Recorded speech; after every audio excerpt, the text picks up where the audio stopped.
This is the Tactical Muffin Top. Muffin Top, Muffin Top. Tuesday chat, yo. How's everybody doing? I'm going to let a couple people trickle on in here, and then we're going to continue the 1 second after book chat. I am going to hop on the treadmill and do a workout here with some kid on while we do this, and we'll discuss some topics. So it should be good. So drop some comments down in the chat. Let me know you're here. Let me know if you're excited for the book chat, what you think about it so far, if you've never been along on this journey with us. Generally, a lot of people tend to like the book chats, so it's a good discussion topic. Definitely a good way to spark some brain waves. So we got one watching. Wow, thank you YouTube for pimping this out. Let me know in the comments how we're doing, y'all.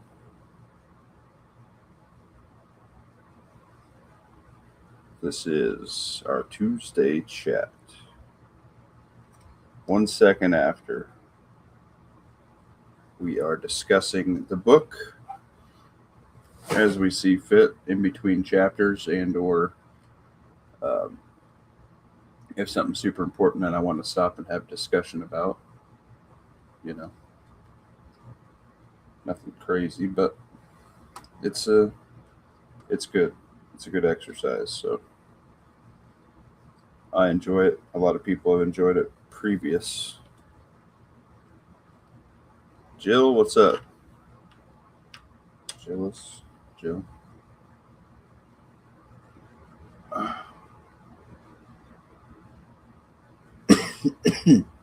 Man.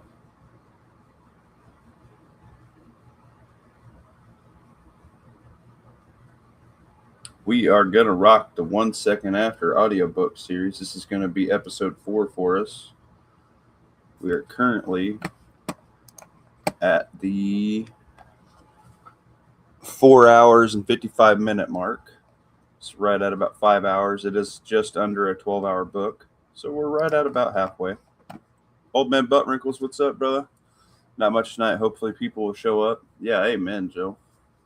It's a really good way to spark some brain waves. And while you're doing this, you can either be working out or working on your preps, organizing your pantry, maybe dehydrating some veggies, sharpen your knives, clean your guns, do an ammo count, go through your gear, repack bug out bags. It's just a good time to get organized. I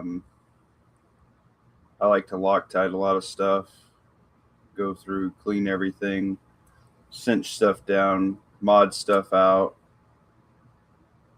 But mostly, this is when I break in my kit so that way it's super comfortable, so I won't have hot spots when SHTF happens. So I've been missing my bump helmet a little bit here. Gonna get some videos on it after I get a little bit more time behind it. I need to rig up a battery pack in the back for counterweight. I think I'm just gonna use a mag pouch so I can put either a big battery in it or two. So far, it's working pretty good. I'm digging it. I'm looking at some Ear Pro options for it, so we will get there when we get there with that. We got 5 watching now. Drop a one in the chat if you like discussing prepper audiobooks. I think we may do. I don't remember if we did the book 2 for the Bizza Rizza Jizza, but it's really good. I wish it was completed. The guy quit doing his book midway through, but it's pretty good. 1 from Old Man Butt Wrinkles and from Gillis. Nice. We like the prepper book chat. All right, we are going to continue with 1 second after here. Thank you, everybody. We are rocking solo tonight. No friends wanted to hop in. That's okay. It happens sometimes. We'll let it rip. Maybe. Bartlett's Volkswagen van, handcuffed, feet chained. The back of the van door was slammed shut. Tom up in the front seat with a drawn pistol. Reverend Richard Black crouched down between Jim and Tom. John looked at the two as the door closed and realized when he made eye contact with Bruce, barely remembered but still a former student, there was one thing he could not do.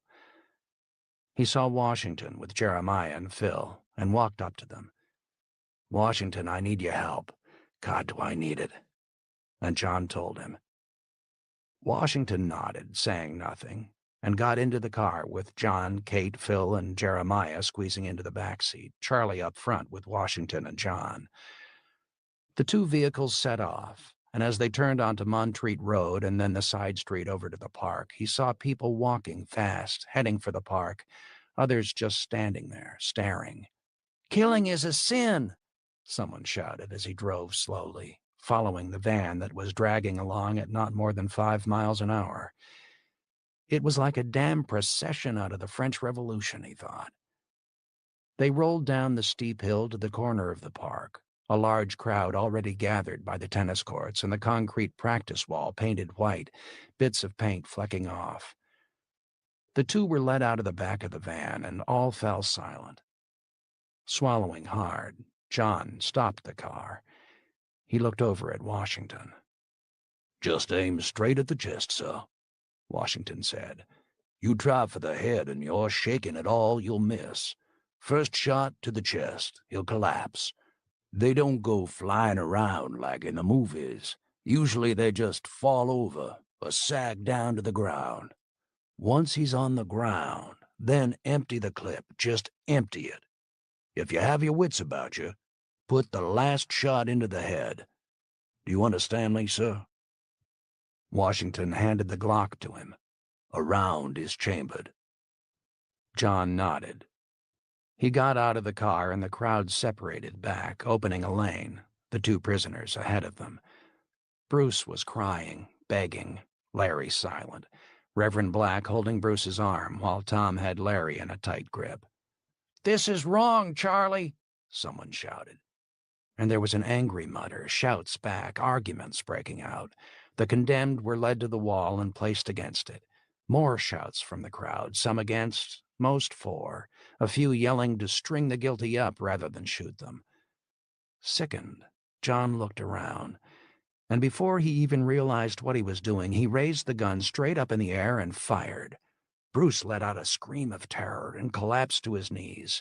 There were cries from the crowd and then silence, all eyes on John. "I have been appointed to do something I never dreamed of in my worst nightmares," John shouted. No one spoke now. "I will confess to you, one of these men I cannot bring myself to shoot. He was once a student of mine. I have asked Mr. Parker, a former Marine Sergeant Major, to do that task for me, and he will do it. Our world has changed," and John's voice trailed off. But then he raised his head. "But this is still America. I want to believe this is still America. We are at war. Mr. Fuller will hold a town meeting this evening in the elementary school gym and share with you the latest news and information. This is a meeting for all of you, those born here, those who moved here like me, those whom circumstances now place here." He paused again. "All of you are citizens of our country. Mr. Fuller, who was Director of Public Safety prior to this war and is thus now," he looked for the right word, "our temporary leader in Black Mountain under martial law, will share with you the news we have from Asheville about what has happened, is happening, will happen. We are at war, and martial law has been proclaimed in this town. These two men have been condemned to death under the rules of martial law. They have been convicted and condemned for stealing vital medication, painkillers, from Miller's nursing home, leaving the residents there to suffer in agony. Of that crime and the general crime of looting, they have been found guilty beyond all reasonable doubt at a fair and open hearing." "Fuck your trial," Larry screamed. "This is a lynch mob." John was silent, and no one from the crowd replied. There were no shouts or taunts. "I am a citizen of this town," he said, his voice now softer. "By tradition, even in times of martial law. Our police, who directly enforce the law, will not participate in what will now happen, nor our governing body. I want all of you to understand that. This is not a police state, and it never will be. The condemned were found guilty at a fair hearing, and the sentence will now be carried out, not by those who are temporarily in charge of law and order, but by 2 duly appointed citizens who have volunteered for this task. He lowered his head and swallowed, knowing he could not let a tremor get into his voice. I do not want this task. I did not seek it. I loathe doing it. He paused. But it must be done. He paused again for a moment, realizing something more still had to be said. We are all Americans here. There are hundreds of you, perhaps thousands, who did not live here but 5 days ago. Again, a brief pause. But you do now. All of us are equal under the eyes of the law here. All of us. We must work together as neighbors if we wish to survive. The tragic justice to be dealt out here is the same for all of us, whether born here, moved here as I did some years ago, or arrived just yesterday. It must be the same for all of us. His voice trailed off. Nervously, he looked back at the 2 guilty men, Reverend Black holding Bruce up with one hand, open Bible in the other. Larry, still held by Tom, his eyes glazed from the drugs and with a boiling hatred. John wondered now just how legal, how close to law in the tradition of Western civilization his act and his words truly were. But he felt they were right for here, this moment, if the people of Black Mountain were to survive as a community. He fell silent and looked over at Charlie.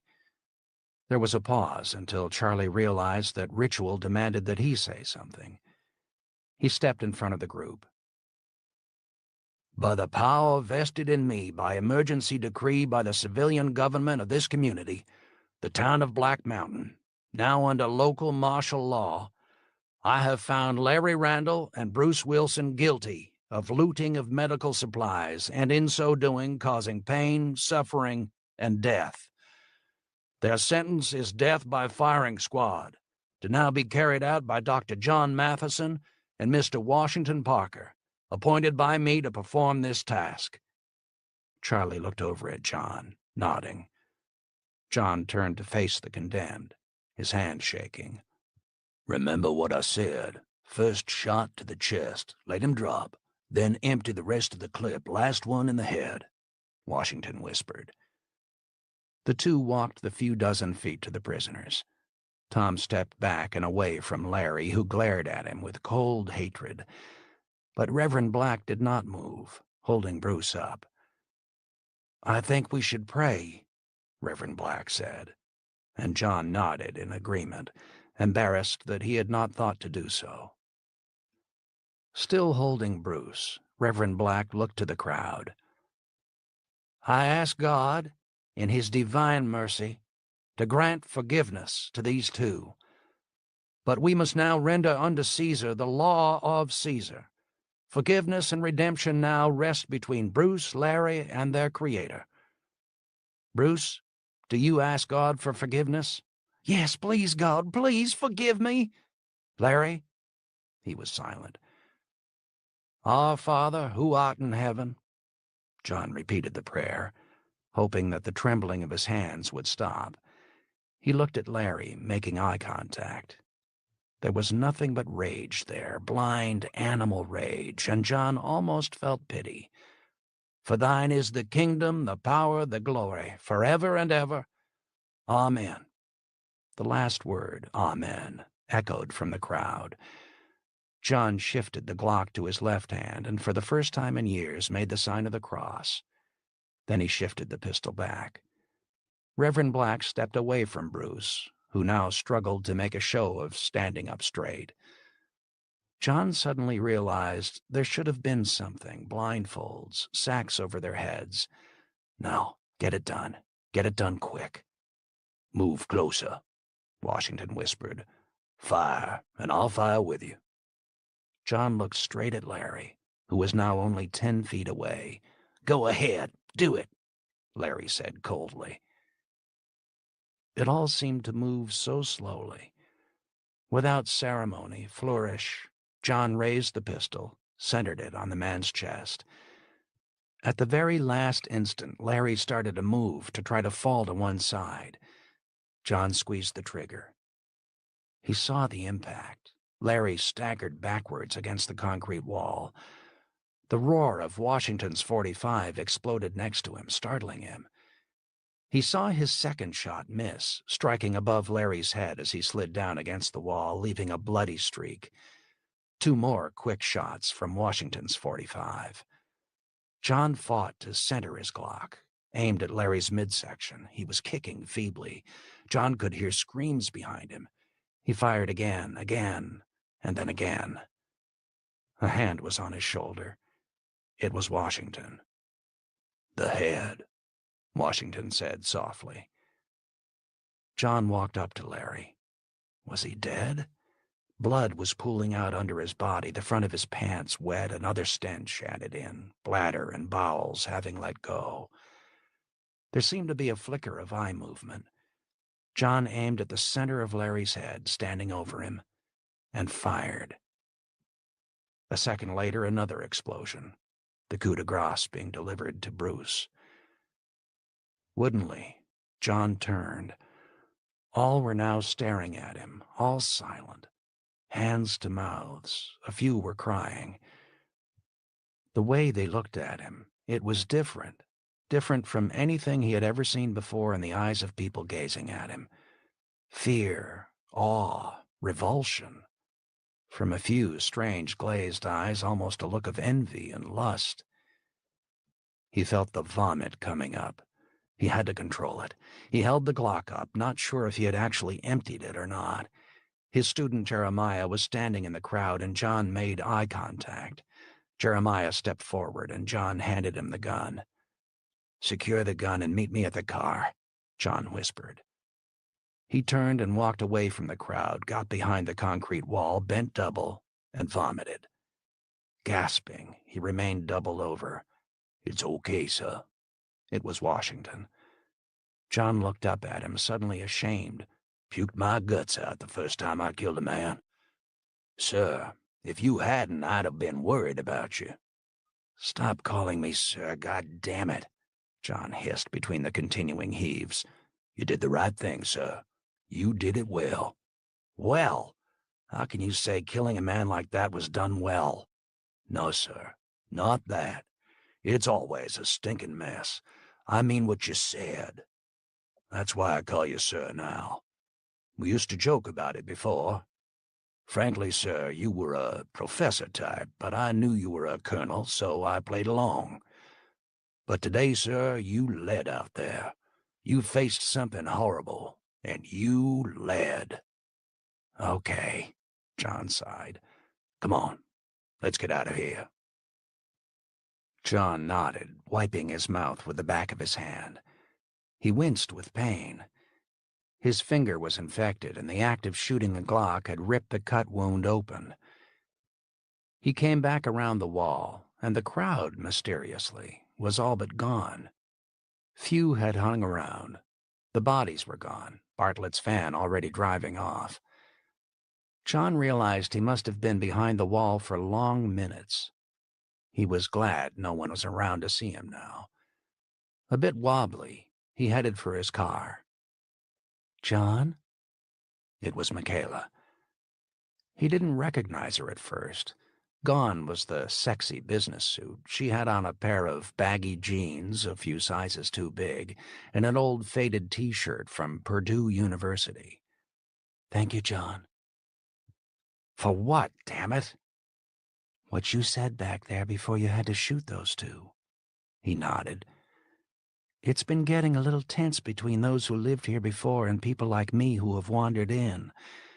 What you said needed to be said. It reminded us we're one in this. Okay. He really did not want to talk, and he slowly continued to the car. "Let me look at that hand." She stepped around in front of him, and he winced as she pulled the bandage off. "John, it's getting infected, badly infected. I told you to go home, wash it, and keep it protected." He thought of the nursing home, carrying his father-in-law, the filth there. "I need to clean that out for you, John. It really should be stitched up." "It can wait," he said woodenly. "I just want to go home now." "Okay, then. I'll go with you." He glared at her coldly, a sick thought crossing his mind that perhaps she was turned on to him because of what he had just done. That, or as an outsider, she was ingratiating herself with a man who now obviously had power in the town. She stepped back slightly. "John, first, you're getting an infection. In this situation, you could lose your hand or maybe even your life. Second, I heard about your father-in-law and the nursing home. I volunteered to go up there to help clean and take care of the folks. After I'm done with you, it's a far shorter walk. Third, John, your little girl. Jennifer, isn't it?" "Yes." "Monitoring her diet now is going to be tough. She should be checked every couple of days by a nurse or doctor. So just take me home with you. I'll get done what needs to be done and then go up to the nursing home for the night." "Okay." It was all he could say. He got to the car, Washington and the two boys standing by it. Jeremiah handed the Glock back to John. "It's cleared and empty, sir. Tom gave me a fresh clip. You'll find it in your glove compartment." Washington took the AR-15 and the two shotguns out of the vehicle. "We'll walk back to campus, sir. Why don't you just go home?" Phil stepped around and opened the door for Michaela, who got in. John looked back to the blood-splattered wall, and then, almost ironically, 50 yards beyond it, the flagpole, and the flag floating atop it. The sky beyond it was darkening, a late-afternoon thunderstorm building. He thought of Jeremiah's question and wondered, can we still keep this as America? Are we still America? As he drove home, he did not say a word. "Vomited, didn't you?" she finally said, breaking the silence. "Yeah." "I thought you were a soldier." "I am. I was. Not many soldiers, though, are trigger pullers. I was in Desert Storm, exec for a battalion with the 1st Cav. Saw fighting from a distance, but never actually pulled a trigger. Most of the time I was just hunched over a computer screen trying to direct the action." "Sorry, that came out wrong," Michaela replied. "I didn't mean it as an insult. It's just the way you handled that guy in the drugstore the other day. You struck me as someone who had seen combat before." "No." "It's all right. I still get queasy at times during an operation. I damn near died when I walked into that nursing home last evening." "Thanks for doing that." "My job now, I guess." The conversation died away. They pulled into the driveway. The two fools, Ginger and Zack, came running up, and at the sight of a stranger they showed typical golden retriever loyalty and went running straight to her, ignoring John. She laughed, scratching their ears as they jumped up to lick her, both starting to bark as they danced around her. John headed for the door where Jen stood. "Thank God you're home," Jen said. "What happened? I've been worried sick all If you day have about you." statements or questions that you want to "Went to ask me, drop them in Asheville, the like I chat and told we'll you." refer to them when we stop. She looked past John to Michaela, who was coming up, the dogs trailing beside her. Jen's eyes widened slightly, and John could sense she was not pleased, that this woman was an invader in her territory. "Mom, I'd like you to meet Michaela Turner. Michaela, this is my mother-in-law, Jennifer Dobson." The two nodded and shook hands. "Mom, you might recall Michaela. She was the woman on the road the first evening." Oh, yes. My dear, I didn't recognize you, given how you are dressed now." "She's a nurse, Mom. Head RN with a surgical unit, actually. She came here to check on Tyler, Jennifer, and this." He held up his hand. Jen's talons retracted, and there was a smile. "Oh, come on in, dear." "How is Tyler?" John asked. "Resting comfortably," she said quietly. "The girls?" "Jennifer's taking a nap. Her sugar level was up and she just took a shot. Elizabeth is out for a walk with Ben." "Fine." John walked into his office and left the two women, who went straight to what was now Tyler's sick room.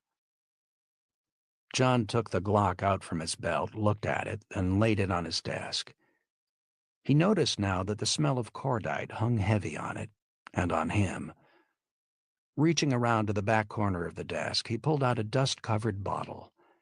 There had been several times in his life when drinking had damn near won out, the last time for several weeks after Mary died. The dust on the bottle was a reassurance. He poured a double scotch out into an empty coffee cup and drained it down in 2 gulps. The thunderstorm that had been on the western horizon rolled in, rain slashing against the window, a soothing sound. When Michaela came into the room a half-hour later to check his hand, he was fast asleep. Chapter 6. Day 10. "John, you look like crap warmed over." He nodded, walking into the conference room for what had now become their daily meeting. "Thanks, Tom. I needed that." In spite of Michaela's attention, John's hand was still infected, and he was running a fever of just over 100.5. He settled into what was now his chair at the middle of the table. Interesting how quickly habits form regarding a meeting. Sit in a chair once, and the following day that's where you sit again. Symbolism of who sits at the foot and head of the table the same. Kate still held that symbolic position at the head, but it was actually Charlie now, sitting to her right, who ran the morning briefing. Tom at the foot of the table. Doc Keller had become part of the team as well, sitting across from John. 2 more were present. He didn't recognize either. One dressed in a police uniform, a Swannanoa Police Department badge stitched on his sleeve. The second man in jeans and t-shirt, both in their mid-40s. John picked up the cup Hey, of Pat. coffee that was waiting for him with his left hand. "Let me look at that," Keller said, getting out of his chair and coming around the table. He eased back the surgical gauze that Michaela had redressed the wound with the evening before. "Good stitching job. Couldn't have done better myself." John said nothing. The dozen stitches Michaela had sewed had been done without any painkiller other than a swig of a scotch, and he had sweated that out silently, though he had cursed a bit when she had closed the wound with alcohol. Keller leaned over and sniffed the bandage and shook his head. "How did it get infected like this?" "I think when I was carrying my father-in-law at the nursing home." "Treatment?" "Michaela Turner. The nurse who volunteered to help run the nursing home, she put me on Cipro. Got some from the nursing home." "Most likely fecal contact," Keller said, nodding and looking at the wound. "But you can also get some pretty tough strains of bacteria and viruses growing, even in the cleanest hospital or home. Strep or staph." "Let's talk about this later," Keller said and went back to his seat. Kate cleared her throat. "Okay, let's get started. We got a new problem. Dr. Keller, would you lead off?" The old town doc nodded. "We've got an outbreak of salmonella at the refugee center in the elementary school. It was bound to happen. I've got at least 100 sick over there this morning. A mess. Damn mess." "How did it get started?" Kate asked. Keller looked at her with surprise. "Hell, Kate. People are used to running water, hundreds of gallons a day. Foods with dates stamped on it. One day over the limit and we used to throw it out. There's 600 people camped there. At least we still have enough water pressure for the toilets to flush, but no hot water, and to be blunt, no toilet paper or paper towels as well. It's getting nasty. Come on, people, think about it. Most of us haven't bathed in 10 days. Toilet paper's getting scarce. Soup-line meals twice a day at the refugee center, food now of real questionable safety. I'll bet that damn near every person in there will be crapping their guts out and puking by the end of the day." He sighed. 7 dead this morning. I checked before coming over here. 2 of them infants, the rest elderly. Dehydrated out and couldn't get electrolytes into them fast enough. I'll need more volunteers to go down there to help out, because it will be full-blown by the end of the day." No one spoke. The thought of a school building full of people in that condition, it left the rest in the room silent. "Remember Katrina and that god-awful Superdome?" Charlie sighed. "Is that what we got?" "Worse," Keller replied. "Screwed up as their administration was, ultimately help was on the way, even though a lot of people started to panic with insane reports of murder and rape. We don't have that here at all, but on the other side, the cavalry is not going to come rushing in with helicopters loaded with supplies. We are on our own. We need to get some clean vats for sterile water. We can mix up an electrolyte batch like what is used in emergency relief in third world countries." "We are a friggin' third world country now," the police officer from Swannanoa said softly. "It's simple enough. Just pure water. We still have that, don't we, Charlie? What is coming out, gravity-fed, from the reservoir is still clean, at least as of the last time our water department people tested it, yesterday. I worry about that. All you need are some folks camping around the reservoir. One of them has a bug and relieves himself by the lake, and all of us are sick."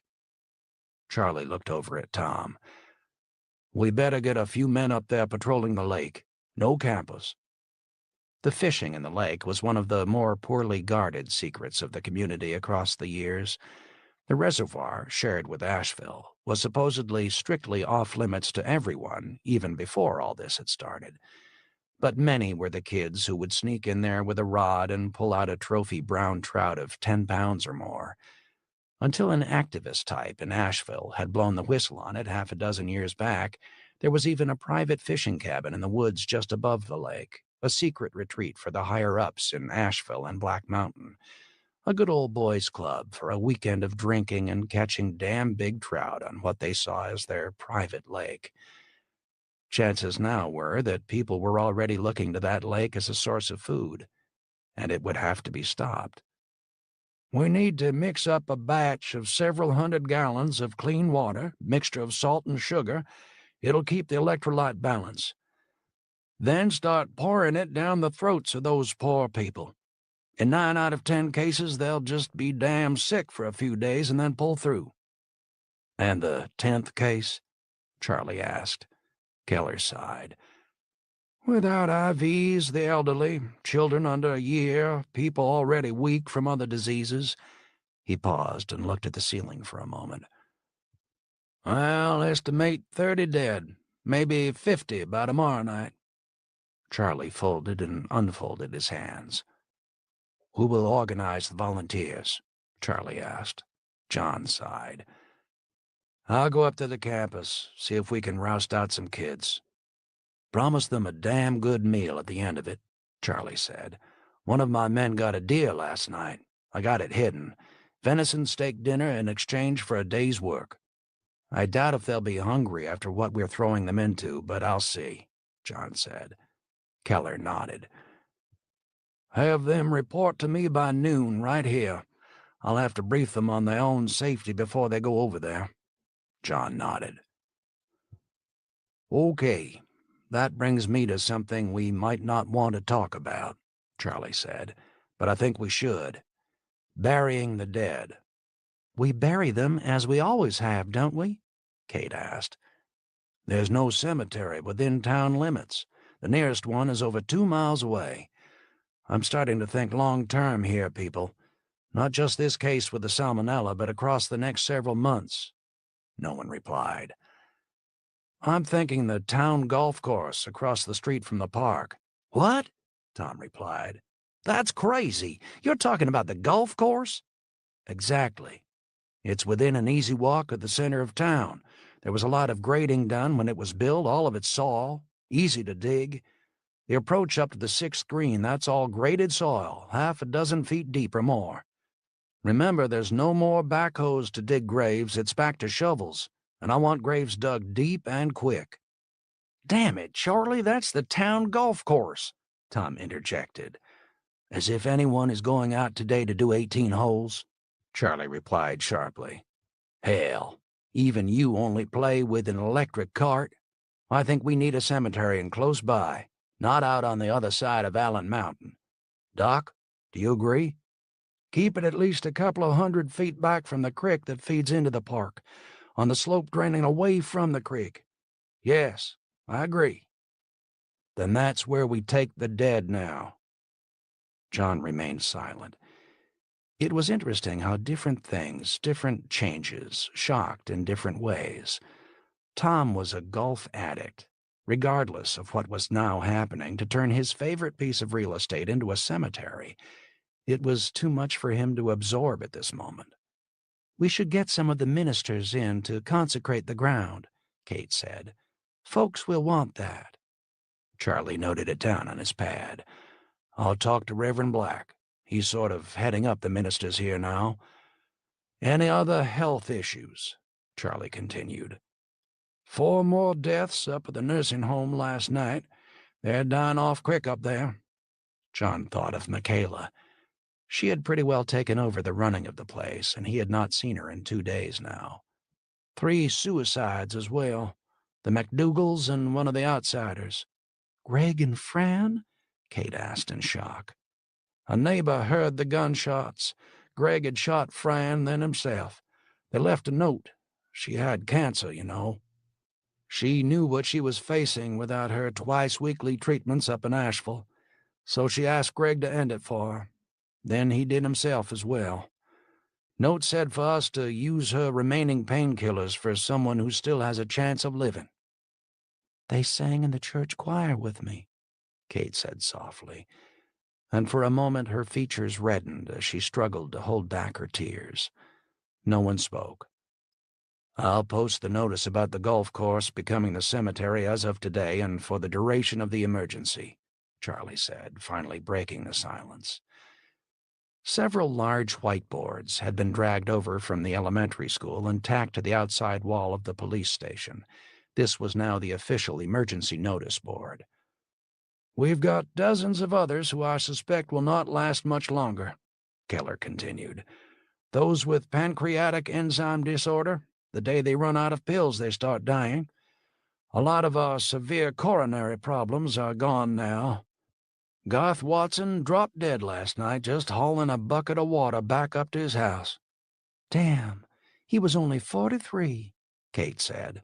"And 50 pounds overweight with cholesterol of 280, Keller said. "I warned him. Well, so much for too much fast food. We got over 100 people in town, though, on chemo or radiation therapy for cancer. Their prognosis, well, we saw what happened with Fran. God forgive her, but a lot might decide to take that way out, especially those on serious pain management. We've forgotten what a nightmare the final months of cancer can be like without readily available morphine." He paused and looked around the room. "I think we have to discuss that right now," he said. "We have a limited supply of pain meds. Do we impound it and use it only for emergency situations, or do we continue to let those who are terminal anyhow use up what's left?" "My God, Doc," Tom interjected. "What in the hell are you saying? One of those people you are talking about is my aunt." "I know," Keller said softly. "God help me, I know. But your Aunt Helen is going to die soon, we know that. But suppose I get a kid in here that needs major surgery. Shock and trauma kill, and managing the pain might mean the difference between his living and dying. We got to think of that." "You're talking triaging the dying off, aren't you, Doc?" John said quietly. Keller looked at him and then slowly nodded his head. "I'm not ready for that decision," Charlie sighed. "Most of the folks in question still have some meds in their homes. We'll cross that one later." "But we'll have to cross it," Keller replied, head half lowered. No one spoke for a moment. Accidents. You would not believe how many we got, Tom finally said, breaking the silence. Cars are no longer killers, but chainsaws still working, axes, shovels. Joe Peterson damn near cut his own leg off with a chainsaw last night trying to cut firewood. We had 3 accidental gunshot wounds yesterday, one of them fatal, by idiots now walking around armed. It's food, though, that I think we got to start getting serious about, Keller said. So what in hell do you suggest that we do different? Charlie replied sharply, and John could sense the tension, as if this had been argued about before the meeting. By your estimate, Keller replied, we have enough food on hand to feed everyone for another 7 to 10 days. That means using meat any health inspector 2 weeks ago would have condemned. Charlie, after that, then what? Charlie sighed and wearily shook his head. In spite of the fever and chills, John found himself focusing intently on this man who, after 10 days of crisis, 10 days most likely with not more than 3 or 4 hours sleep a night, was approaching collapse. Half rations, John said quietly. Charlie looked at him and then nodded. I don't know if that will work with some things, Keller replied. Meat that is beginning to spoil, for example, dairy products. Then pass that out now, use it up. If need be, have a gorge feast tonight with the remaining meat that might be going bad. Just make sure it is cooked until it's damn near like leather. Then anything preserved goes to half rations. What about those holed up in their houses with food? Keller asked. Charlie, there's at least half a dozen houses with electricity, old generators that were unplugged and survived, enough juice to run a freezer. The Franklin clan, for example, up on the North Fork, I bet they're sitting on a 1/4 ton of meat in their basement freezer. And you want that I should go get it? Keller nodded. Charlie looked at Tom. I doubt that will work with the Franklins, Tom said, shaking his head. At least with them and all my men being alive once we got the meat. Up in these hills, we have more than a few of the old survivalist types, the kind that were real disappointed that the world didn't go to hell with Y2K. They're just waiting for us to come up and try. Let it go for now, John said. If we start turning into Stalinist commissars, hunting out every stalk of grain and ounce of meat for the collective, the fragile balance we have right now will break down, and it will be every man for himself. And like any collectivization, whether true or not, the rumors will explode that we took the food, but now some animals are more equal than others. What? Tom asked. You slept through Mr. Quincy's 9th grade English class, Tom, Kate said. Orwell, Animal Farm. Read it sometime. Besides, John continued, even if we looted the Franklins clean, that would be enough food to maybe give 600 people one meal. It isn't worth the blowback, and in my opinion is a dangerous political and legal precedent. We don't want to be turning on each other at a time like this. Hell, if anything, we want people like that Franklin clan working alongside of us. If they're survivalists, like you say, and we don't threaten them, maybe they got skills they'll teach to us. Tom breathed a sigh of relief. I think it's fair that food we salvaged from the stores now belongs to the community. But what people have in their homes, whether it's 1 day left or 6 months' worth, that's theirs. John looked around the table, and there were nods of agreement. He only wished that Charlie had acted faster, or for that matter, that he had thought about it and pushed him to seize control of all food in the town on day 1. If they had done so, and it was rationed out correctly, it might have been enough to stretch at half rations for 2 months or more. But that was too late now. What about farms, though? Kate said. I can tell you right now, Kate, Tom said, and you grew up here too and should realize it. The old farms are nearly all gone. When something like this hits, everyone seems to think people living in rural areas are up to their ears in food ready to be given away. But even the farmers now are dependent on the supermarkets, at least until harvest time. Up in the North Fork, we have half a dozen small farms, one with about 60 head of cattle on it, maybe a couple of hundred pigs. Usual mix of chickens, turkeys, some geese. Still, Kate said, stretched, that could be another month or so of food. I think we have to take that, Charlie said. It's different from what's in people's basements. John sighed and realized he had to agree, even though it wasn't much different from him. That's a very interesting point. What do you guys think? Do you think that farms and livestock, stuff like that, that's still alive, is that now communal food source, and it now needs to be guarded because you will have people, trying to steal that stuff? So you have to implement some kind of security, right? And if you are running the police force, after you take volunteers and whatever, like that's it, right? But that also is the same thing as like our conversation about looting. So if you're going to step up and you're going to be like, well, now I'm the law of the land, and I know that's not what you're saying, but that kind of is what the situation is. You're taking on the responsibility for not just your community, but for a larger community. And you need to make sure you're damn sure ready to face what's going to be coming, which is opposition, which is dangerous, which is the whole, which is the game that we don't want to play. You're talking like warlord style, or you're talking like, well, anything. Like maybe it might be Marauders 5 deep or what, like there's people in your local AO, and you're like, okay, like we know there's 200 head of cattle over there, and now all of a sudden you're taking over it. Right. You're gonna have to defend it. Right. That's what we don't want.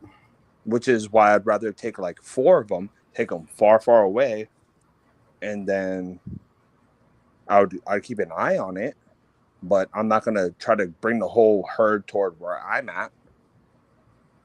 Okay. Fair enough. Alabama in the house. What's up, Liv?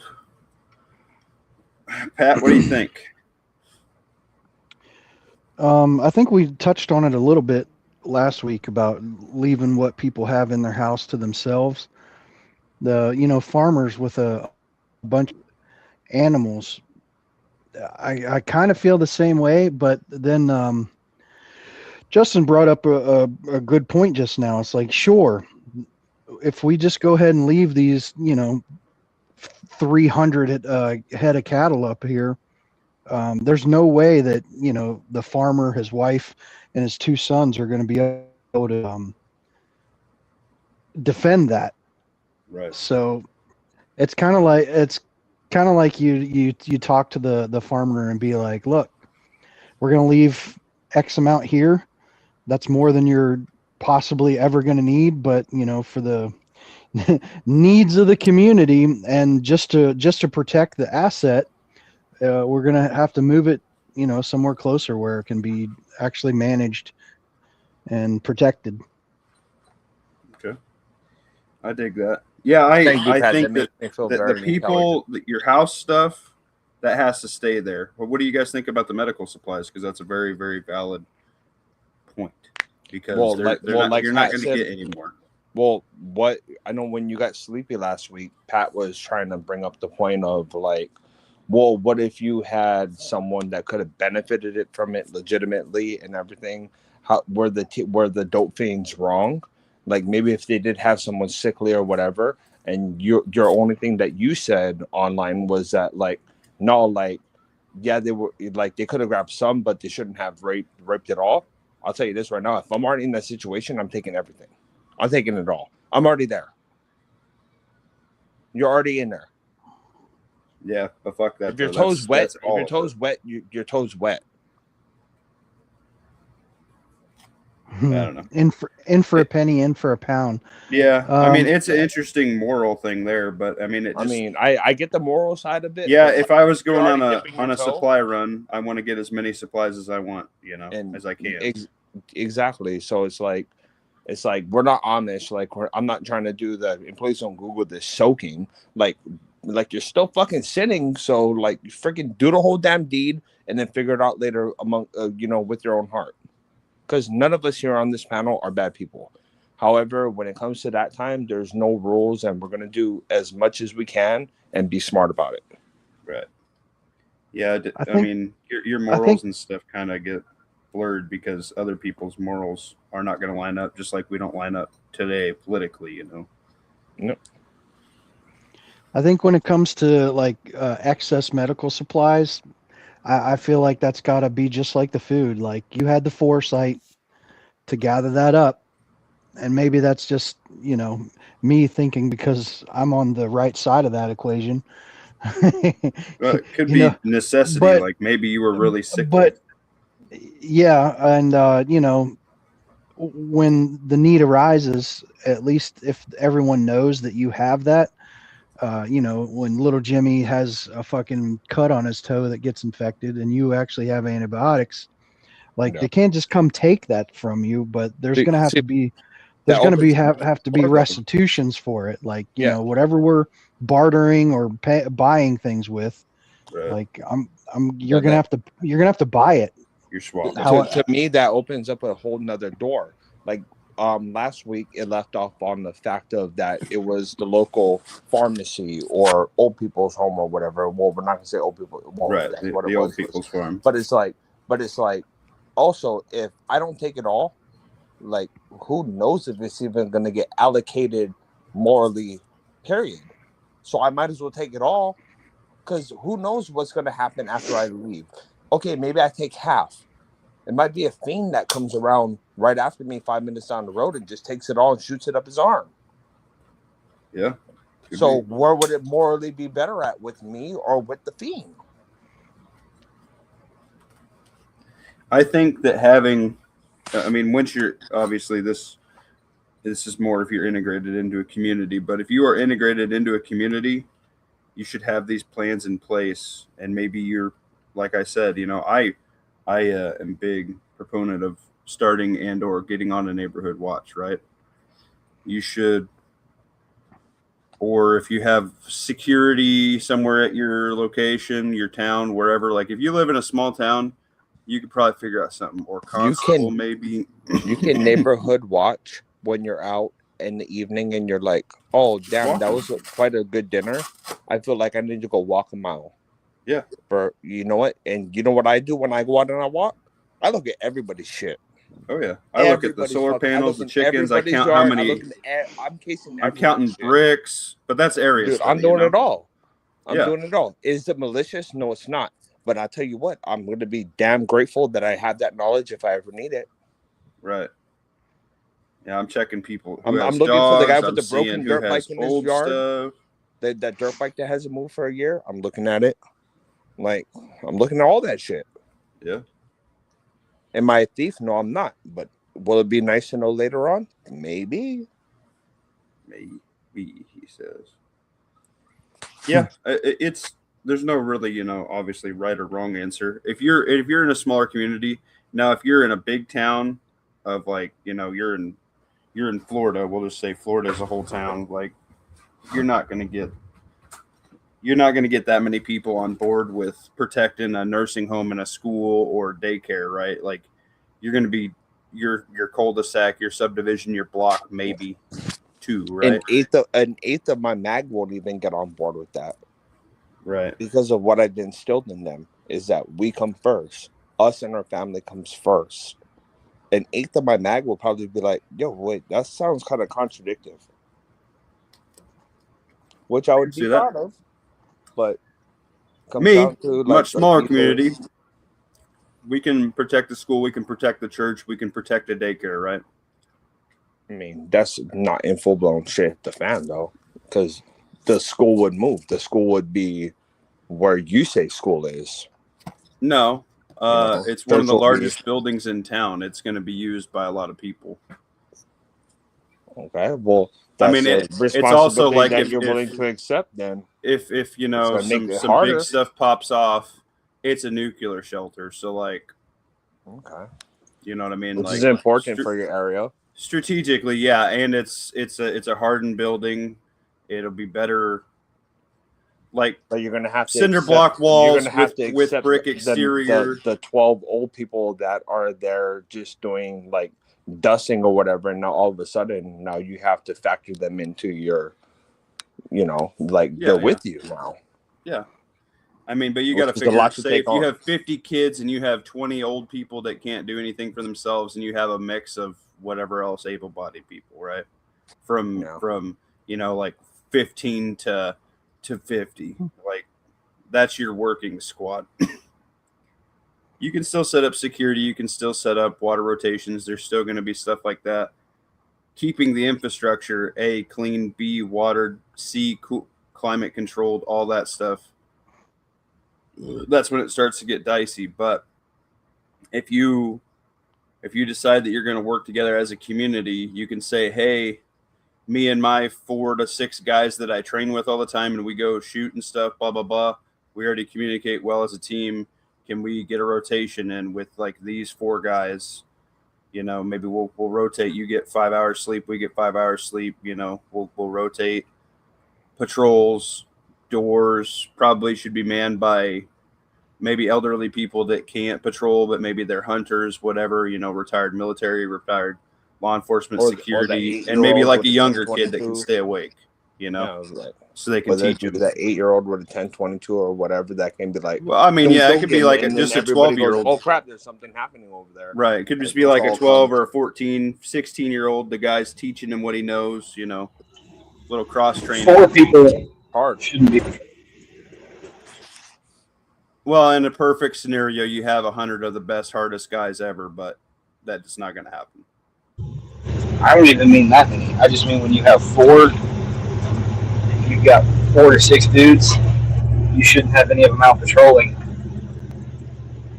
Because that's too much of your force that could get Well, lawfully. caught or eliminated. Well, yeah, but if you're in So two-man groups just walking around a couple blocks. I know, but So you don't stand to cover more. Like, it's better to just post up, just be quiet. You know what I'm saying? okay. Yeah, that's fine.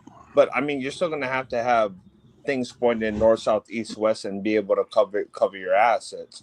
But my thing is, what happens to you that we have to think about now is odds are the people sitting right here on this panel, we're some of the most capable in our groups.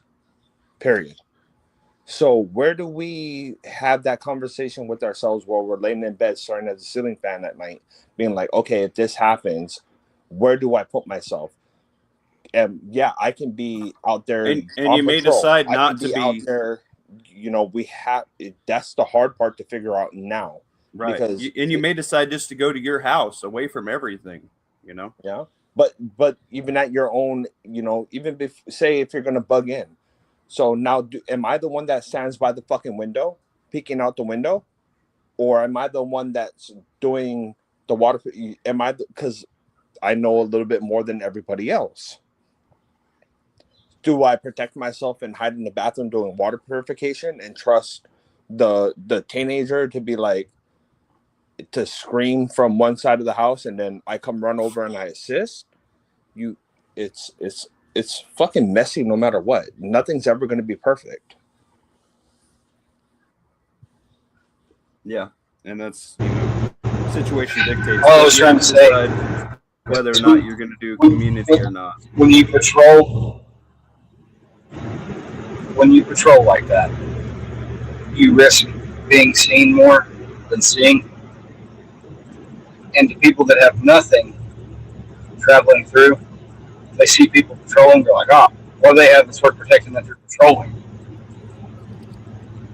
Doesn't matter. If you have one of the more formidable buildings in town, there's only so many buildings that are, I mean, but that's also not necessarily true. Like, it is. I'm definitely going to have I would rather have a commercial building that's block not to you with from brick what Lawfully said. compared So, like, to, wait. well, hang on, compared to just a fucking vinyl siding house. That's not stopping nothing. That's not concealing. That is concealing bare minimum. Yes, cover, not concealment. Right. But like where what the other Lawfully building can can was be saying covered. that if you do patrols, It makes it look like you're protecting something worth protecting. But wait, hold on. Let's take a look at general Holy knowledge feet. right now. You can look up on YouTube how many fucking hoodlums stand out in the parking lot, not protecting shit, but they're out there on the block, right? So like that's the same thing as that. You could equivalent that to them being out on patrol. So that's not necessarily true lawfully, but yes, you are. I'm not saying that you're wrong because you're not, but it also doesn't mean that they necessarily have something to protect because people are fucking retarded and they think they're tough. Yeah, So I it's mean, not you could necessarily just true. have a couple guys standing or sitting on like all four corners of your building, not moving. And it but doesn't mean that it static may or may not throw up the red flag, is what I'm saying. Yeah, I mean, regardless, if you have anything, if you have a community, say you have 50 people, and you decide, hey, this church, this school, this daycare, this medical facility, this old folks home is a spot that is suitable for living for your amount of people. It has suitable supplies, because let's face it, most of these places are going to be hit up for the supplies, right? They're going to be hit up for the food. They're going to be hit up for the blankets and the medical, if it's a medical building, all the oxygen, all the pills, all the IVs, all the sterilized equipment, basic crap. And then your next thing is they have that many people, which means they have all those sheets, pillows, beds, towels. That's a lot of hygiene stuff, right? So it's a lot of supplies in these buildings. Even if it's a school, there's a whole bunch of food in the cafeteria. There's a whole bunch of chairs. There's some medical. There's some cleaning supplies. Some of our children's schools have a lot of Slishmans in it. Well, there you go. You know what I mean? If they have security, they may have an armory. They may have safe rooms. A lot of these schools now, because of certain events, now also have bulletproof glass and bulletproof rated doors and ramming things put in place, so you can't just drive through a door with barricades. Anti-pry crap on the doors. Right. So it's already a hardened building. So in SHTF, you have to decide whether or not, you're bugging out to a farm like Herschel's Farm, right, and Walking Dead, or are you going to team up with, hey, those guys hunt, blah blah blah. You 12 guys are all firearms guys. Like that guy's a coyote hunter. That guy's a 3-gun guy. That guy's the local gun shop dude who runs a Walther PDP. I'd rather go to Herschel's Farm than team up with a whole bunch of armed men that I really don't trust my life around. Because in HTF, you're talking big city though. I'm talking, hey, I graduated with half these guys. Yeah. And I see them weekly. We go down to the bar say hi on Tuesdays, we grab a burger. Like that. Yeah, it definitely changes the mentality. But yeah, now if you're in New York City, you probably don't talk to anybody you walk past. You know what I mean? Like, there's a big difference in small town living, village living to a town of 100,000 or more. Big difference. And so that dictates. Maybe then you don't want to chill up in a school because you get those marauders going in there for all the number 10 cans of corn and shit, right? Now in a smaller town community, you might be able to make it. I think the smaller town communities, like on Civil War, when they were like basically rolled into that normal town, they just had like rooftop patrols. That might be the way to do it too, a rooftop patrol, so you have vantage point. But not a lot of people shoot from elevation. It's a different game, right? You have to but when it comes down to that scenario, like I even from the back chat conversations, like I have a neighbor that lives right across from me that I'm super fucking close with, and you guys know just how close because of things I've said in the back chat. But while we're live, it's like when it hits that point, I mean, I might just be there with the middle finger and like suck a dick. Like, no, like sorry, right. You're on your own, bro. No, Ohio Valley Prepping, my mind might flip real freaking quick because he's in a different deal. He's going to go to the Amish. If you have that option, I do not. You may go to Farmer Joe's and you're going to chill with Farmer Joe. You hang out with Farmer Joe, you help him out now, and that's your new bug out location. But it varies. But anyway, we got way off track there. The taking of private supplies, food, medical, pew stuff, whatever, propane, fuel, I'm very much against. Now, if it's you're grabbing a Walmart and you're grabbing a Walgreens and you're grabbing the Dollar General in town, and that's like the local government and all the police and volunteers they select, they will probably take that stuff, the carpentry shops and stuff like that. He was saying like the plumbing, the 2x4 stuff to build. Yeah, like that's literally the only stuff worth bartering, is being able to keep your roof from leaking, being able to make water production, So if you're to hit up the Walmart distribute, like for me, for example, if my plan is not to hit up the Walmart distribution plant a mile away from me, then maybe I need to go a mile the other way, maybe, because that's where everybody's going to fucking flock to. Well, the smart ones, at least, the ones that are a little bit more capable, the ones that have thought about this a couple times in their life. Yeah, I mean, it's hard telling, because like daycares or a hospital or nursing home, they have a lot of supplies too.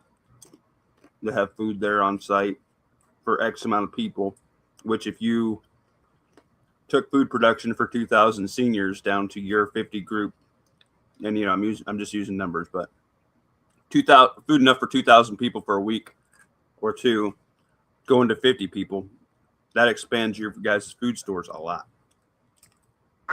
You can hit a year off of that. I mean, talking about the schools having lots of food. I don't think the schools have as much food on hand as you do. Well, I don't think that the schools around me Maybe not public as much schools. food on hand. Maybe not public schools, but well, yeah, but think of the volume they're feeding. They're feeding, say, 1,000 kids a week. So that food goes quick. Yeah, but they get a Cisco trip twice a week. Well, they're popping, 10 number 10 cans of corn every day. You know what I mean? Okay, you minus 1,000 people down to 50 people, again, just using those base numbers. your local elementary school is budgeting anywhere from 150 to 250 kids a day, times a week, maybe a half a week, depending on your area and how they actually budget out the school. I know. I know we get like weekly shipments for like dairy. It's a lot for dairy people, and stuff like that, but they have a monthly budget of stuff like that. Like they have their meal plans out for a month. So like, I don't know if you guys, back like when I went to school, they had their whole month's worth of, this is what's for breakfast, lunch. Yeah. I just got emailed my son's first month's worth of what the meal plan was. Right. So they're already, they have that many kids enrolled. So they're expecting that many, plus X amount of teachers, plus X amount of additional staff, janitorial, security, secretary, all that stuff they're going to support food wise. Plus maybe 10% for flex, or maybe people grab two of one thing or whatever, like whatever their math is on that. Like maybe they'll have extra Pop-Tarts or 2 things of milk that day, whatever, That's kind of why. Or maybe the kids are in football practice and they want a chicken sandwich and a piece of pizza, you know what I mean? Like, yeah, that's why I was saying, like, I didn't pull that number out of nowhere. It was because I just got texted that shit the other day. So right. So you go, we're just using basic math and we're way off, but they're budgeting to feed 1,000 kids 2 meals a day. And you go ahead and your group's capable enough, you guys roll in, take that day 3, and you have 50 people. That those calories are going to get you way more than that month, right? So, yeah, yes, Lawfully, I think they don't have as much food. Like they don't have 5 years worth of food on hand, but the amount of volume that they serve compared to the volume of the people that would take it, which is the bad part about, because you can get a bad group of people taking it. Like you can get the tweakers, right? You get the warlords, you can get the gangs, because that becomes the best thing to deal is the supplies, right? And you can charge whatever you want. Like, oh, I want to bang that hot chick, or hey, I want that shotgun, or hey, I want that gun belt, right? And for a sloppy Joe. Yeah, but that also brings up what you were saying earlier, though, because like if you had that thing was literally right in your backyard, and you decided that like, hey, that school cafeteria is built out of pure brick, and like they have gas that fucking all the appliances run off gas. Like it's looking pretty fucking good Yeah, especially if to you're protect an because an now that apartment you can dweller cook, you can or clean, you have a you small can do house. everything right there. Yeah, If you can protect it and hold it down. yeah. Hi, Pat. Anyway, Target. that's a plan you have to have in place now. I agree. Go Lawfully. I was just saying hi to Pat. Oh, how Heyo. very selfish. I don't think there's as much food in those places like we were saying before.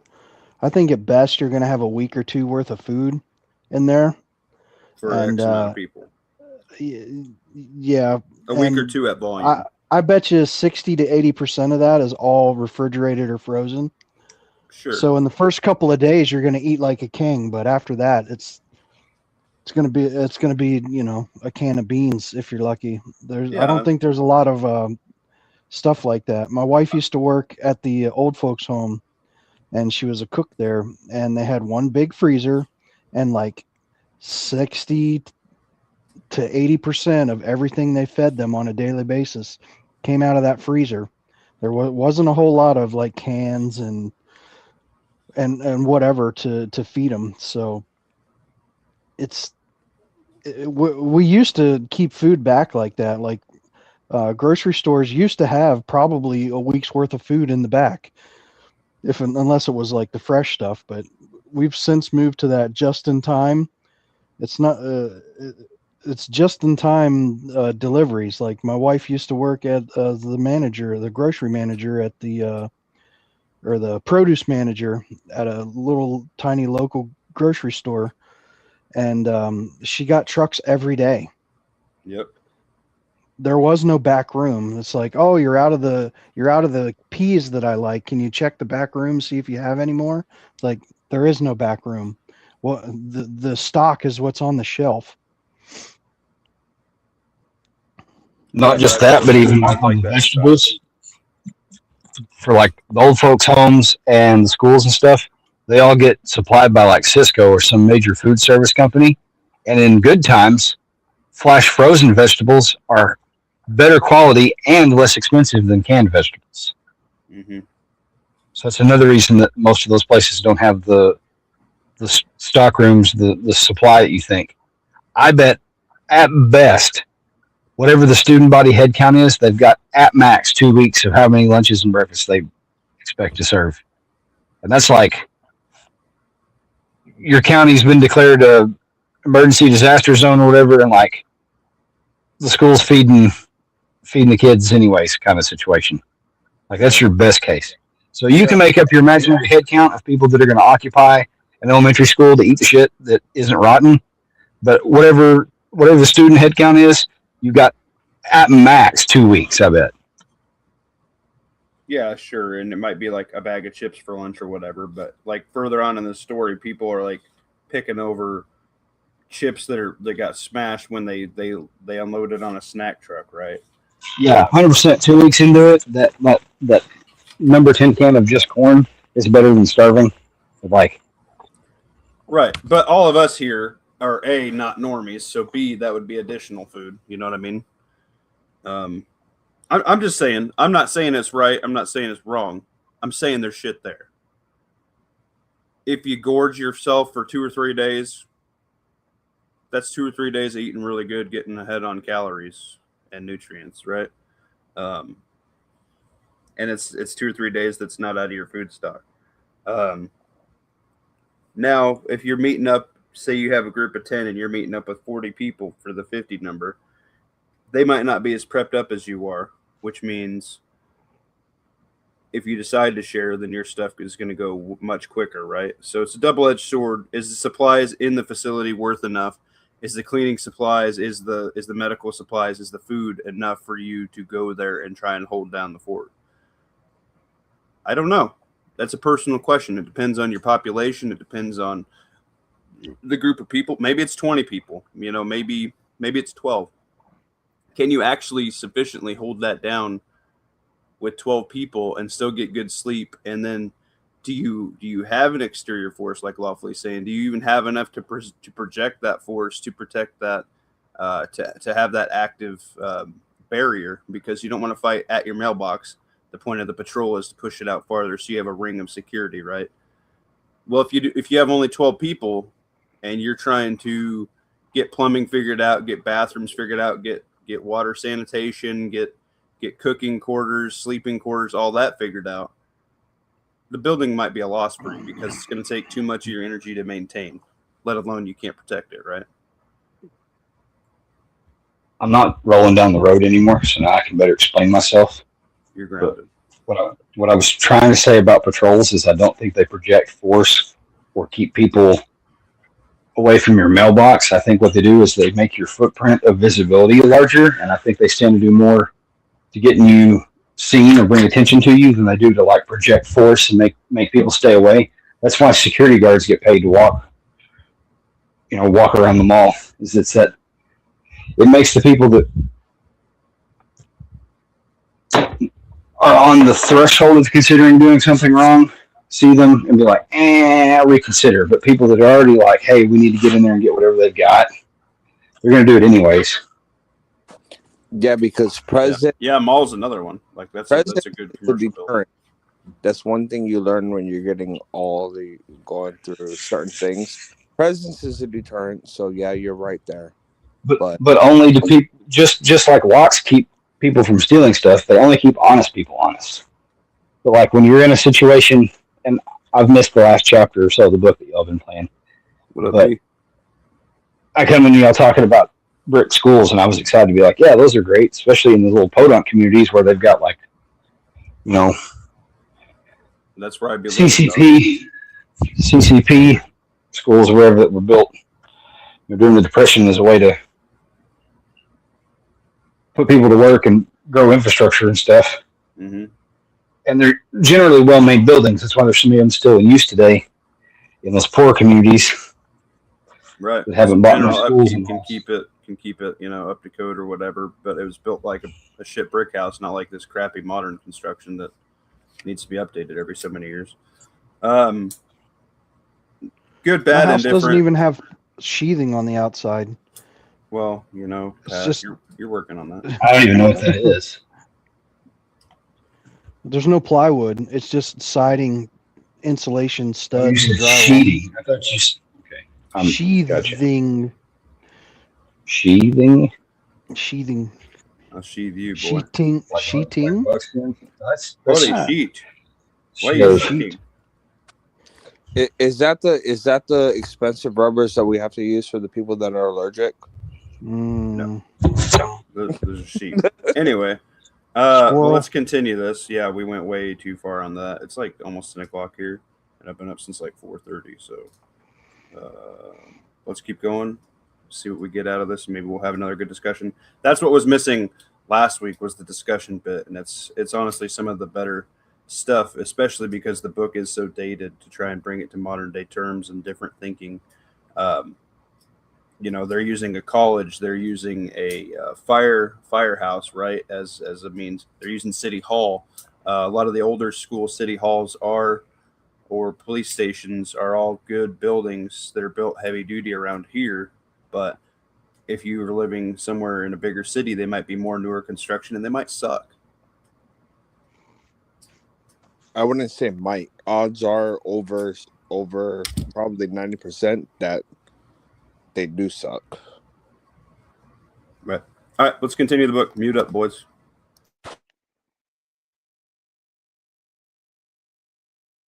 His commissar imagery of a few moments ago.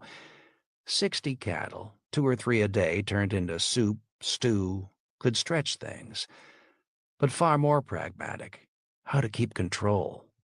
To prevent someone else from rustling them, from raiding the farm one night, killing the owners, and then just slaughtering what they could drag away quickly, leaving the rest to rot.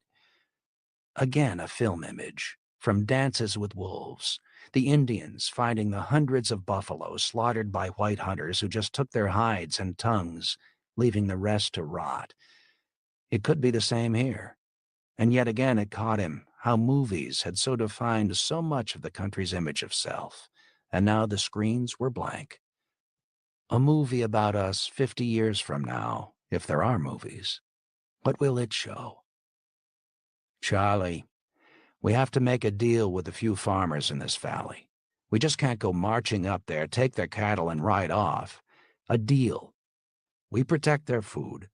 They get more than a fair cut because they are sharing with the rest of the community. In exchange, we protect them, their herd and crops. And Charlie, we have to keep some stock alive. What do you mean? For next year, a couple of males and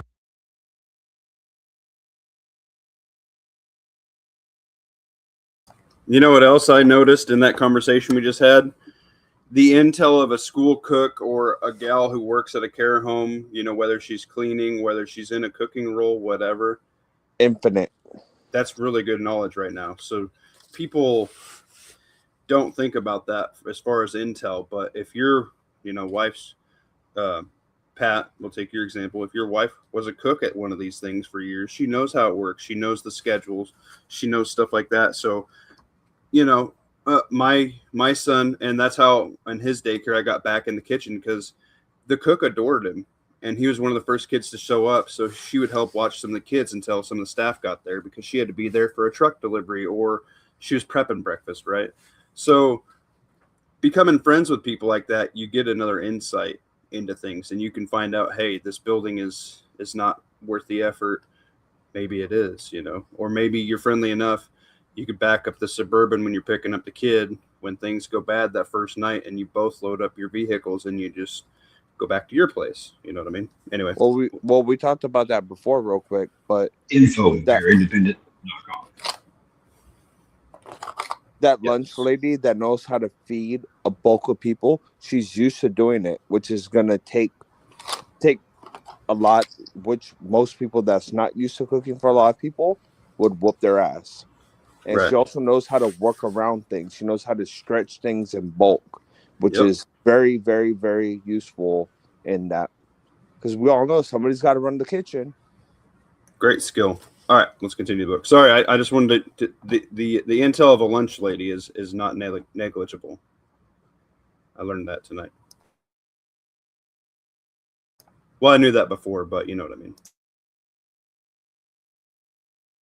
females, we might be looking at next year and we're still in the same boat. We gotta keep breeding stock alive, even if it means we go hungry now. In the old days, eating your breeding stock was the final act of desperation. John, Kate said, I don't need to hear this now. Are you saying this will still be going on a year from now? Maybe. And if we don't plan now, there won't be a next year for any of us. Okay, John, Charlie said. We'll go up to the North Fork later today and start talking. And suppose someone up there, shotgun in hand, tells us to go to hell and get off his land, Kate asked. You said I grew up here. I did. And I know some of these folks. They're good people, but they don't hold much truck with someone telling them what to do. Then maybe you should be the one to go talk with them, John said quietly. Me? Exactly. Everyone in town knows you, Kate, even more than they know Charlie or Tom here. You going first would be non-threatening. Because I'm mayor or because I'm a woman? She asked sharply. Frankly, Kate, it's both. Tom shows up, gun on his hip, it's commissar time. You show up, sit down with the family, have a chat. I think you can help folks with these small farms to see reason. They have to strike a deal, because if they stay on their own, sooner or later someone will go for them and take what they have. We promise to post 24-hour guards in their places. We offer protection. They trade some food back to the community. Sounds a bit like where you come from originally up in New Jersey, Charlie said with a trace of a smile. Protection racket. John tried to smile in spite of his light-headedness. Like it or not, that's the way it is now. I'm dead set against people's homes being cleaned out, but I think we can agree that farms have to be protected, but something given back in return to help the entire community. She nodded in agreement. Okay, I'll go. Charlie looked down at his notepad. Transportation. Anything new? We got 3 more cars running, Tom said. Actually, I should say that Jim Bartlett down in that Volkswagen junkyard of his did. Beetles, another van. He's become a regular friend of yours, Kate said, and there was, at least for a moment, a touch of a smile. Yeah, damn old hippie. Though I'm not buying his line that we should be using pot for medicine. I might agree with him now, Keller said. It's breaking the law, Tom replied sharply. The cars, Tom, Kate interjected. Let's stick with that. All right.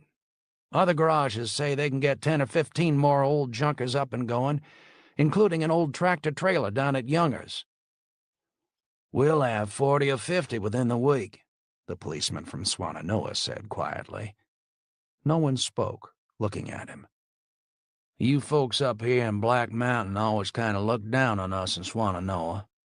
Maybe because we was poorer. But that poorness makes us worth more now. John smiled at that and knew it was true.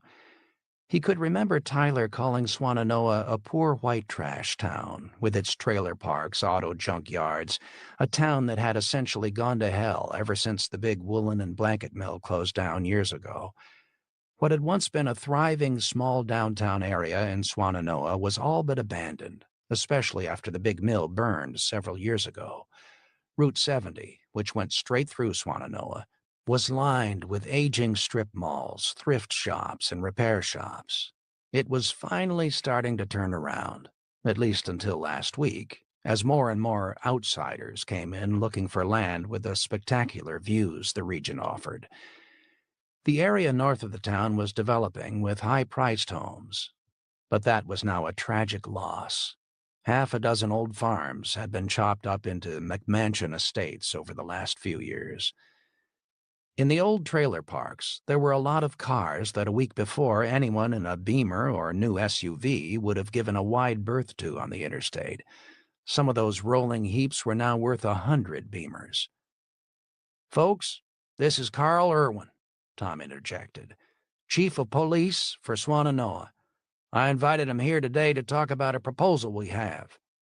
Everyone nodded politely. Carl definitely had their attention with Tom's last statement. And the proposal is? Kate asked. An alliance. John smiled. Again, the historian in him, picturing kings of the ancient world, riding to a meeting in chariots to discuss water rights, the exchange of daughters, to band their armies together.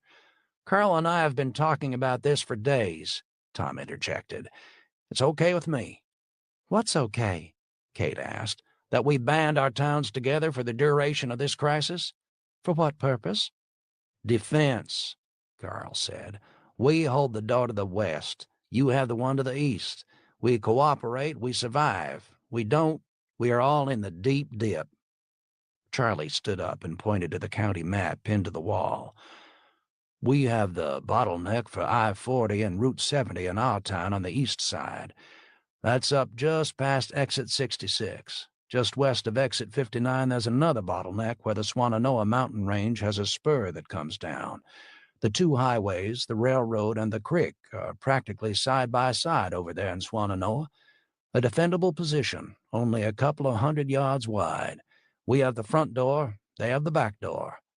Maybe it's the other way around, Carl said, a bit of an edge to his voice. Remember, we are closer to Asheville, and they are still trying to force us to take 5,000 for my town and 5,000 for yours. I'm holding them back, and it's getting ugly real quick. We've had half a dozen deaths at the barrier the last 2 days. From what? Keller asked. Gunshot, that's what, Carl replied sharply. There's people that walk down here told they'd find food. We're telling them there ain't none. It's getting bad. I understand it's chaos on Old 70 and the interstate back towards Asheville. Why in hell didn't those idiots in the county office just tell people to stay in place? Charlie snapped bitterly. They just started this move even when we told them not to. Because they want to survive, John said, and the numbers are not adding up. It'll be a die-off, Keller interjected. A bad one. And Asheville wants it to rest on us, not them. Can't blame them, really. I sure as hell do, Charlie said coldly. Well, if you want to keep them out of your backyard, Carl said, then we better get cooperating real quick. A smart move, John said. That 60 head of cattle you folks was talking about, if Asheville comes in here, they'll be gone in a day. And then what? He paused and smiled. Besides, we've counted over 120 cattle in our town and 300 pigs. In spite of the horrifying severity of the crisis, John smiled. It truly was like ancient kings negotiating. Carl looked around the room, and all were silent. He had played his trump card, and just won with it. There's one other back door, Carl finally continued. That's up by the Haw Creek Road, but we can seal that off as well. On numbers, you have about 1,000 more people here than we do, not counting all those that already wandered in. Will you share the cattle? Charlie asked. Carl hesitated, looked over at his companion. You have 3 pharmacies in your town. We only had 1. You open up your medical supplies to us, we'll consider a transfer of some cattle and pigs. Consider? Kate asked, and suddenly there was a shrewd look in her eye. Carl looked at Charlie. Okay, we'll share them out as needed, Charlie said. But it's full sharing on both sides, medicine, food, weapons, vehicles, manpower. Charlie looked around the room, and John caught his eye. Governance, John said. Go on. I'm sorry, folks, but I feel like I'm in an old movie set in medieval or ancient times, John said. We're like 2 kingdoms here negotiating. Well, I guess that's the way it's getting, Doc Keller said. But Swannanoa does have an outreach clinic from Memorial Mission. We could use that as a medical center. They had some equipment there for minor surgeries, emergencies, and such. Also 3 or 4 doctors in your town. That would give us a total of 9 doctors for the community. Carl nodded. We protected the clinic from day one. Had the same problem you did with some druggies. He paused. We shot them when they were trying to escape. John did not ask for any details on that. Governance. We can't be divided off if we agree to work together on this. Everyone is in the same boat. So, what will it be? Charlie looked at Carl. I've known you for years, Charlie Fuller. As long as you are not tied into Asheville, I'll be willing to take orders from you. Damn, I'll be glad not to have to make some of these decisions. Charlie nodded. Then Carl sits on this council, John said. Who are you? Carl asked, looking straight at John. He's a history professor at the college, ex-military, a colonel with combat experience. John looked at Charlie. Combat experience, that was stretching it. He advises us on legal stuff, moral issues. A smart man to have around. So why is he here in this meeting? Carl asked calmly. John bristled slightly. How he had evolved into being here. Well, it had simply started with his barging in, but now, after but a week, he felt the need to be here, and a purpose. He is the one who executed the drug thieves, Tom said. Let's just say he's our compass. Professor type, but okay. Carl continued to hold eye contact with John, and he wondered if there was going to be trouble. My friend Mike Vance here. Then I want him on this council, too. We didn't have a mayor like you, but he was town manager. John could see that Vance was someone who did what Carl wanted. We're not a democracy here, John said, though I regret to say that. We are under martial law, and Charlie Fuller is in charge. We just advise. If we are to work together, it has to be Charlie's word that is the final say. Nice friend you have, Charlie, Mike said quietly. Mike, Carl, and now it was Tom speaking.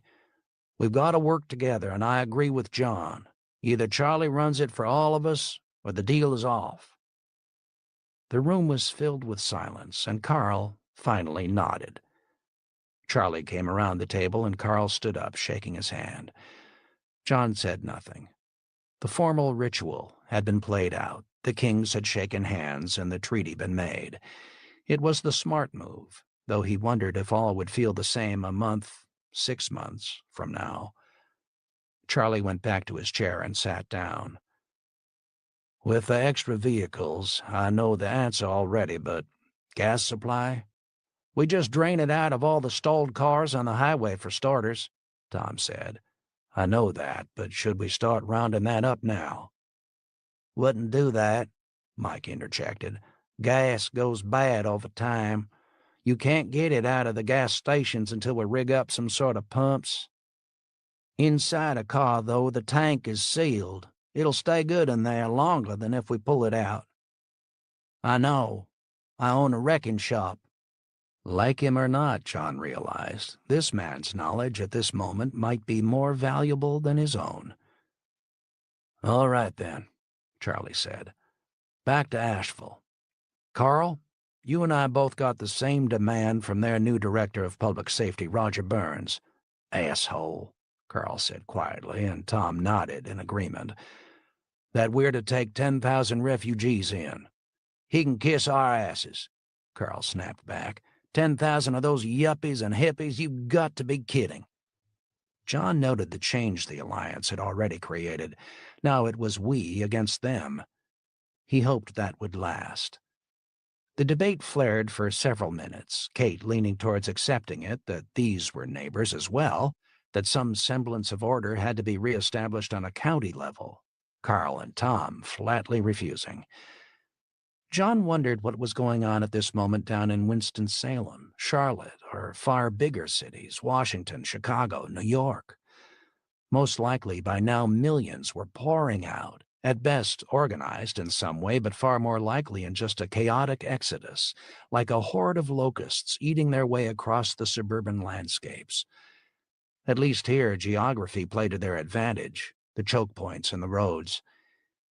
He had already seized on the idea last night, brilliant in its simplicity, but frightful for all that it implied but 10 days into this crisis.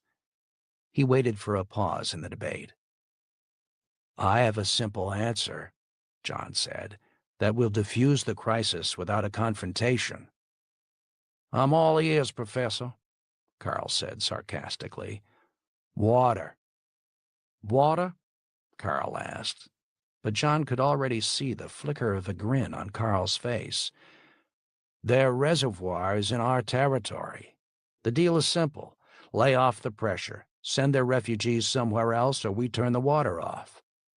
Carl looked at him wide-eyed for several seconds, then threw his head back and laughed. I'll be damned. I think we are damned if we turn off the water to Asheville, Doc Keller interjected, and Kate nodded in agreement. So do I, John said quietly. I don't know if I could actually bring myself to do it. There's 100,000 innocent people there, but this Burns character is playing power politics on us. But we hold the trump card. Send a message back. They still have their water, but send the refugees somewhere else. That's simple. No problem for them. If not, we blow the main pipe and the hell with them. Maybe that might provoke them to try and seize it by force, Kate replied. John shook his head. No way. Remember the hurricane in 2004? The main pipe out of the reservoir ruptured, and it was one hell of a mess. Special parts had to be flown in from outside the state to repair it. Well, after that, they know how vulnerable the water supply is. We make it clear that if they make a move, we blow it, and they'll never get it back online. If we got that advantage, let's press it, Carl said. I've heard they got dozens of railroad cars loaded with food and are hoarding it for themselves. We could demand some of that as well. Not a bad idea, Tom said quietly. You might be onto something there. I'm not reduced to that yet, Kate snapped back. Trading water for food? Not yet. Nor I. Just keep it to the refugee problem. I think if we demand a cut of their supplies, they'll fight. And remember, they do have the numbers we don't have, John quickly interjected, and we'll wind up losers.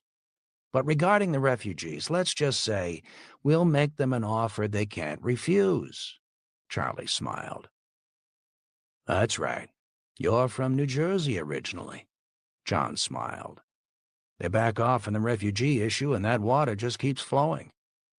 Charlie looked around the table and all nodded. Tom, send a courier back today. Use one of those mopeds we got running. I don't want to risk a car the way we did the other day. A pleasure, Charlie. Wish I could see Burns's face when he gets the note. Just remember this, though, Charlie replied. Our sewage runs to the treatment plant in Asheville. The filtration is most likely not running. Chances are they're dumping it straight into the French Broad, but still, if they close the pipe, it backs up clear to our town here. Water and sewage wars. Allocation of supplies off of the railroad and the roads, fuel. These guys, obviously it's a book, but they have to set up their quote unquote council. If you decide not to be part of the larger group like that, you don't have that issue. Well, what do you guys want to hash out on that for 15-ish minutes?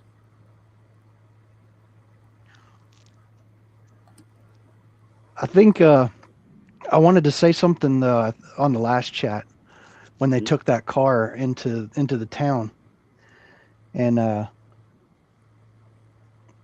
forgot to mention it, or I couldn't get a chance to get it in there.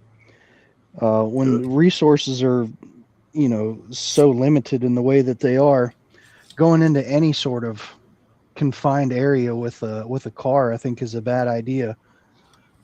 If I had my way about it, I would take a car within a few miles of that place, and then ride bicycles or whatever else you can, just walk in, really.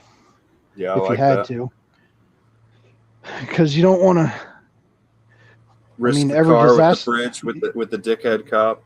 Yeah, just every disaster movie you've ever seen, it all plays out the same way. The guy with the running car gets swamped. Mm-hmm. And then you don't have a running car anymore. The first asshole with a Glock is, thinks that's his car now. Yeah, not a PDP, because they won't make it. But just kidding, lawfully. But that, side note with that, if your PDs and stuff starting to carry that, or M&P, or if you have a whole bunch of people in your mag and everybody has like a Taurus, G3C, G2C, maybe you buy a couple mags, because there might be one hanging around later. You know what I mean? Maybe you buy a couple Walther PDP mags and a holster. Maybe I can. I have enough Glock mags, so maybe. Yeah. A little diversity never hurt anybody. And instead of investing in the full firearm, a holster and a couple mags is a lot cheaper than a whole nother gun too. So are we saying that we're acquiring one from a Walther PDP owner? We're talking about a potential loot pickup, yes. But at the same time, they'll probably also have that stuff seared. But your money is probably better invested in just ammo. Right? Agreed. It'll feed whatever platform. When it comes to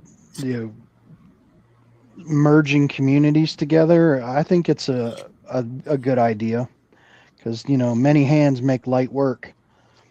Maybe they have skills that your group doesn't have, and I like what I saw. One of the things I picked up from The Walking Dead is in the later seasons. I think they're in Alexandria.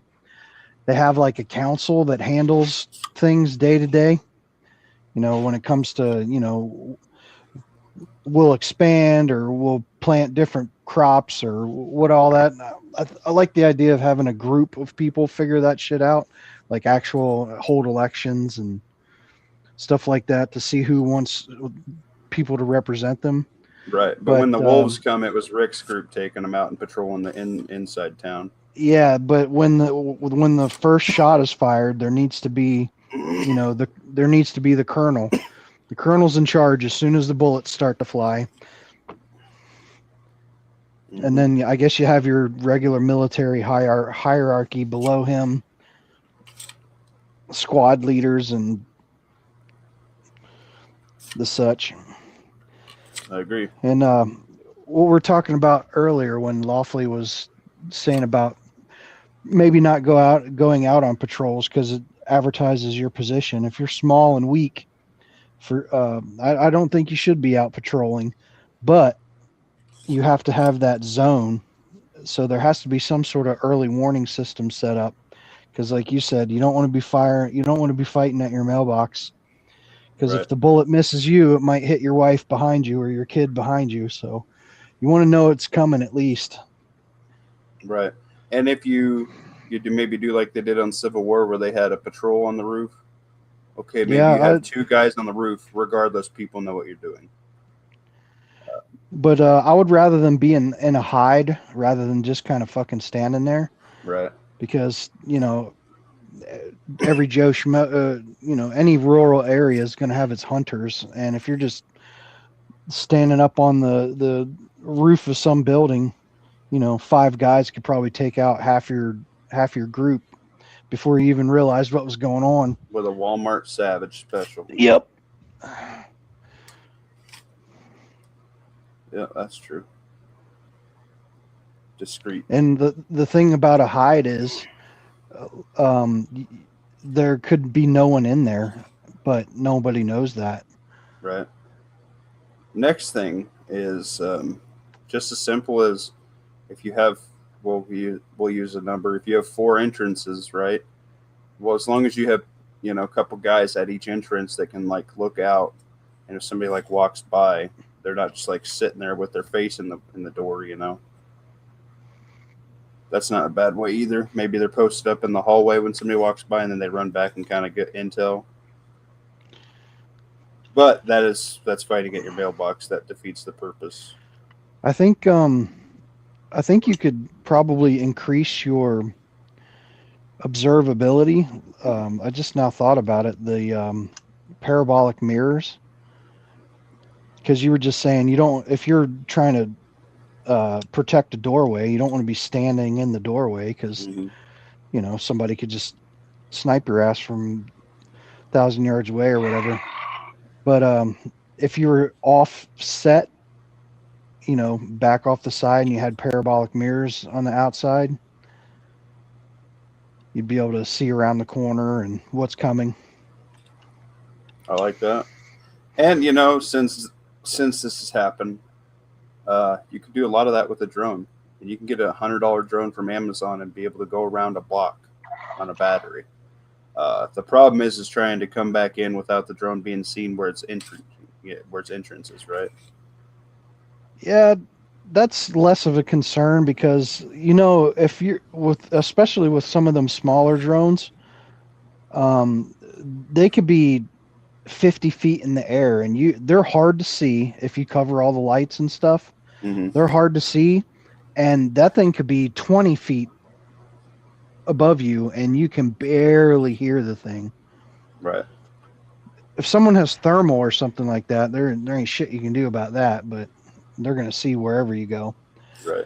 But, I think that'll be a lot less common than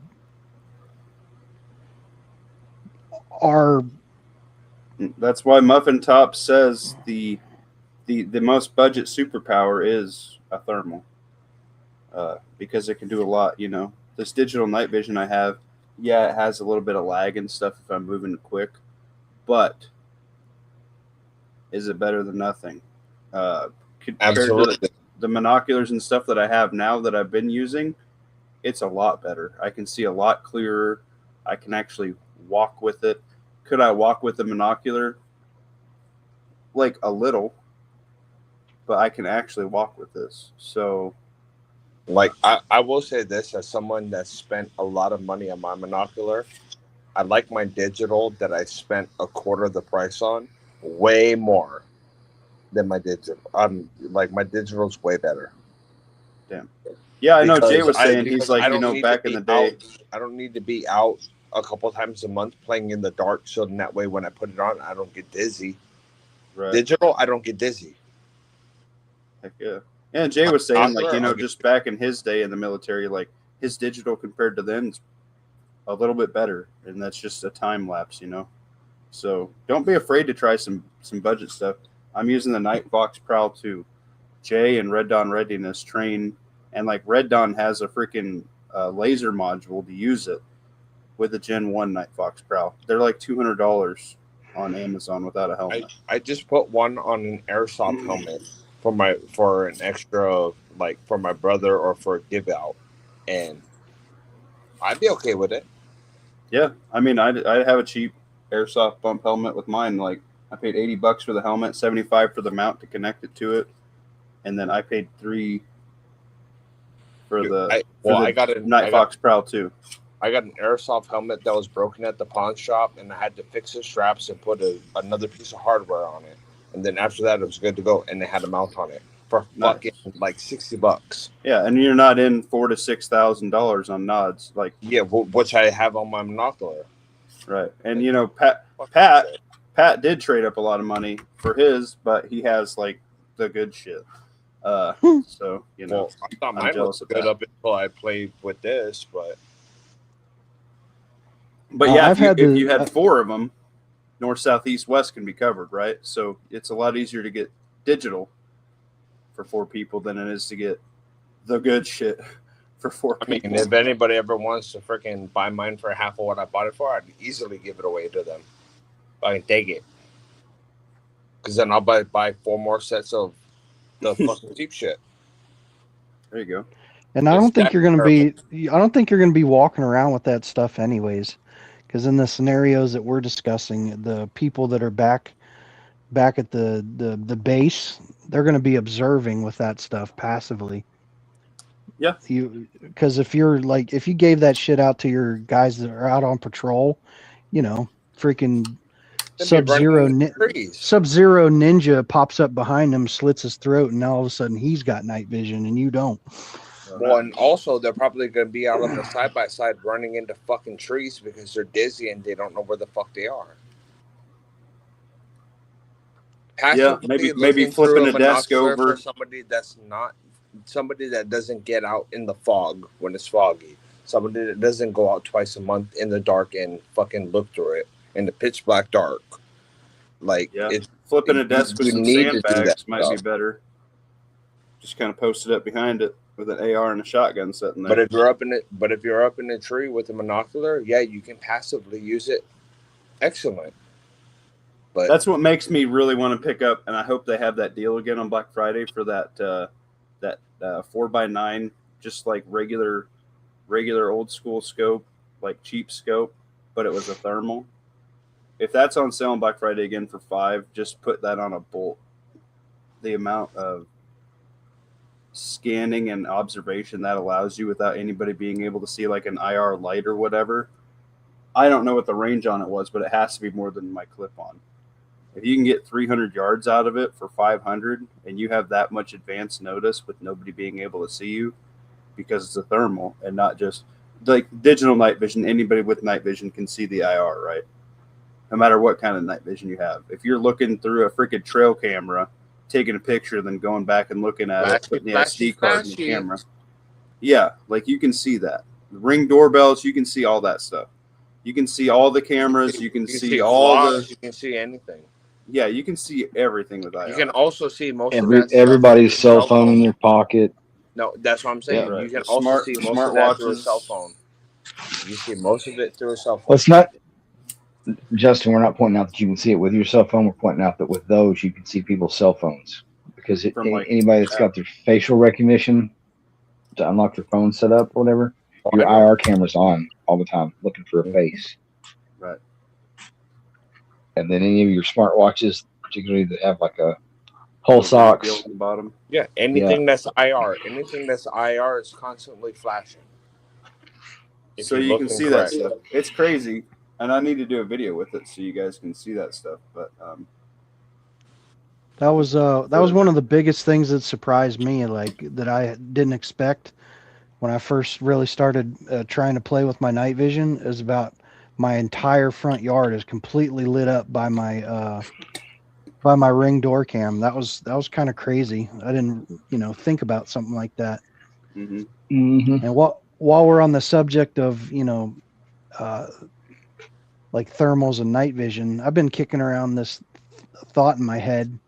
Like if you are worried that your opponent might have thermals, I'm wondering if it's not better to not have your suppressor on your rifle, because that thing under night vision and Like thermals, a sword just thumb. Looks like a lava just lamp. Like yeah, a just like 3 sword shots, thumb. you're gonna have a spicy popsicle, just like a beacon on the end of your rifle. Whereas if it's just a flash hider or something like that, it's gonna be a while before they but can Pat, isn't see that your what gas everybody tube or something. says?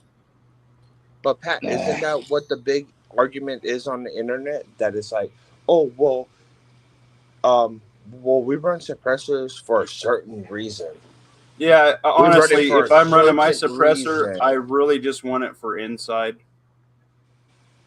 If I'm really going through a building, which I don't want to be clearing a building, but if I have to fight from inside a building, so that way not everybody in the fucking hallway is deaf. You know But what I mean? outside, it's gonna stick out like a sword. Outside, just a flash hider probably. Cut the weight. If you're just shooting 3 shots with like a bolt action, or even just like an AR-10, or even just your AR, are they really going to be able to figure out where you're at? Probably not. They're not trained I think- enough to know where to look. They're not trained enough to know where to look that fast to be able to find you. They're not. Yeah, you're not. I know it looks like a big concern on Hop and Brass Facts videos, Pat, when they're out shooting in the desert. But I Your don't think average opponent won't be under able to tree find it. coverage. Yeah, like it's They won't be able to find it, bro. They won't. Yeah, and you know, maybe we think about it because we consume all these videos on YouTube, but really, Which is good That's for like- us. yeah, but They're that's gonna like see the you- 1%, right? they're gonna see you Okay. running around before they're Because worried about. because they probably don't possess the technology to be able to, let alone practice it to be able to find you. Right, maybe 1 in 100 guys might have another digital. And the or odds are thermal. that guy that's 1 out of 100 is gonna watch all that shit happen and be like, "Oh look, he's going over there toward those retards. I'm gonna keep holding my ground." Yeah, I'm gonna go ahead. Observation. I'm gonna only. go this way. Observation only. If you watch that shit pop off, if you're looking over something happening in your AO, and the guy's like, "Oh, right there toward those retards," you ain't gonna intervene. You're gonna be like, "Okay, good, he's going that way." Yeah, and you know, I was just saying, you know, since we consume that stuff on YouTube, we think instantly everybody has that stuff. Maybe one or 2 in 100 might have it. That's your 1 or 2%, right? So is your cameras that big of a deal? Probably not. Is you having to have 15 different thermals and night visions necessary? Probably not. But if you have No, 1 or but- 2, so you and your wife or you and your buddy can look at stuff, probably enough, right? Do I like my rifle mounted thermals? Oh yeah, I do.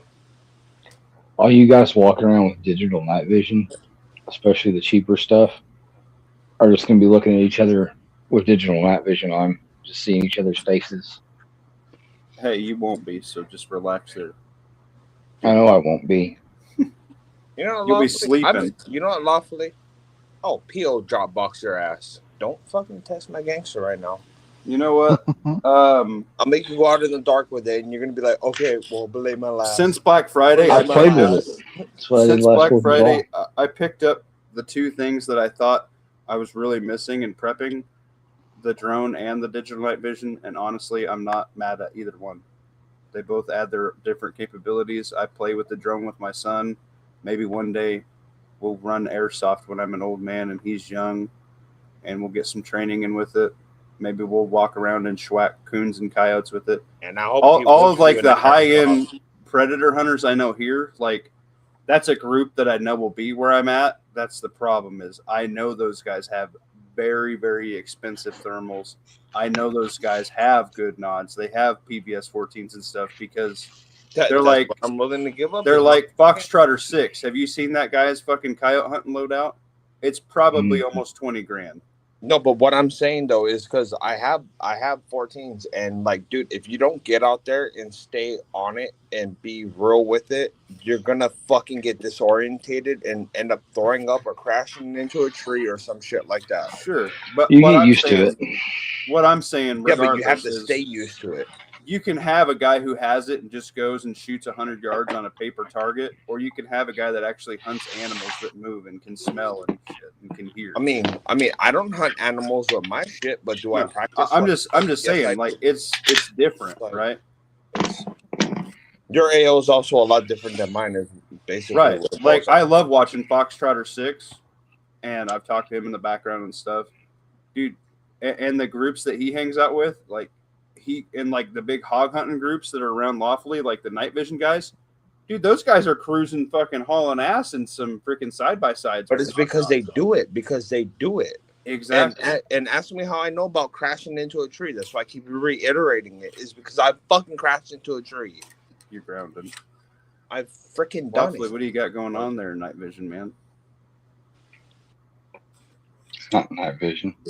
Oh, the owl's Yeah, out. The owl's looking for shit to eat.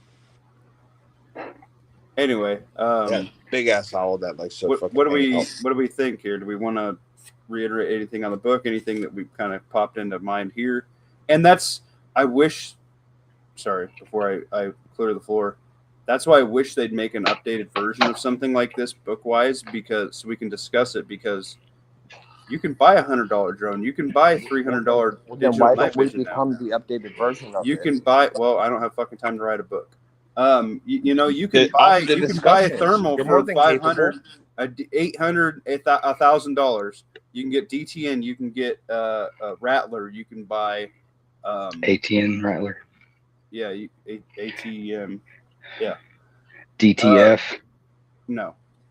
B- But there's a BYOB. couple different. Shut up. There's a couple that Pulsar I think makes one. I mean, Sightmark fucking makes one if you want to go that poverty pony. But like you can get one, right?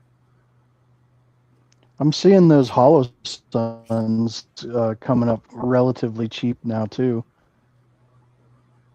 Really. That might be a Black Friday buy. Sold my honestly. last one of those the other day. How many Slapped him. muffins? Is it still Nine, 1,000? I'm seeing them. I'm seeing them used for like. I saw a used one for 600 muffins. Holy shit! You probably should have This bought that. This one was new. Yeah, It went on but would you pick one up for 6? I mean, I already If have you it, had the but I money? could. You have one? No. Oh, You think so fast to ask the next question that you don't even hear what said sometimes. yeah, that happens. Say No, it loud. I was Say just it saying- proud. Just saying that I sold the last one of those that we had the other day. I heard that. Kind of stale, new old stock. Then you asked, I have one? I said no. I'm saying like dealer cost is not far off from that new.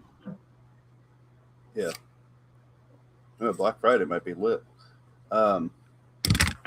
Or it might not, because by Black Friday your dollar might not be worth anything. That's the perpetual true. cycle. That's true. That's not looking too hot right now. And in which case, I will absolutely love my digital night vision on an airsoft bunk helmet. And to be honest, right now, if I had everything else shored away in life, I'm due for some more human Alpo, like another flat of Wolf Chili No Beans. Mm-hmm. Dude, that has been so picked over. Like, I've been lucky to get onesie twosie cans of it anymore. It's kind of bumming me out. My stores have had it. The problem is that it doesn't turn over fast enough, and I get all like upset that the date's the same date I saw a month ago on the shelf. No, I swear, like, I have to have some local preppers stocking the same shit that I like to stock. Like, that's Well, what it feels like. Because You like, also just Chef have a bunch of the Boyardee- same bumpkins that eat the same way you do. That's true, probably. Everybody likes a chili dog. Just switch over to pickled pig's feet or something. You can buy that. No. Mm. It's the big deal. I think Is this, that's- it's the cheap stuff, like the cheap protein, the cheap stuff that you can get like a lot of it quick, and then it makes you feel good when you're like, I spent $100 and I have 6 flats, and then like onesie twosies of soups and stuff that I like. People are doing the same thing because they're trying to stretch their dollar. I love think, that Wolf Chili No Beans because it's Mostly protein. right? Yeah, and then you can cut it with whatever. To make a can of carrots that was past the Best By date go away. I ate a can of that. No, I didn't. I'm sorry. That was beefaroni. That was Chef Boyardee beefaroni and a can of carrots and a can of black beans, just all mixed together. Mm-hmm. And it's just kind of nothing stew. It's calories that'll make a turd. Go for Pat.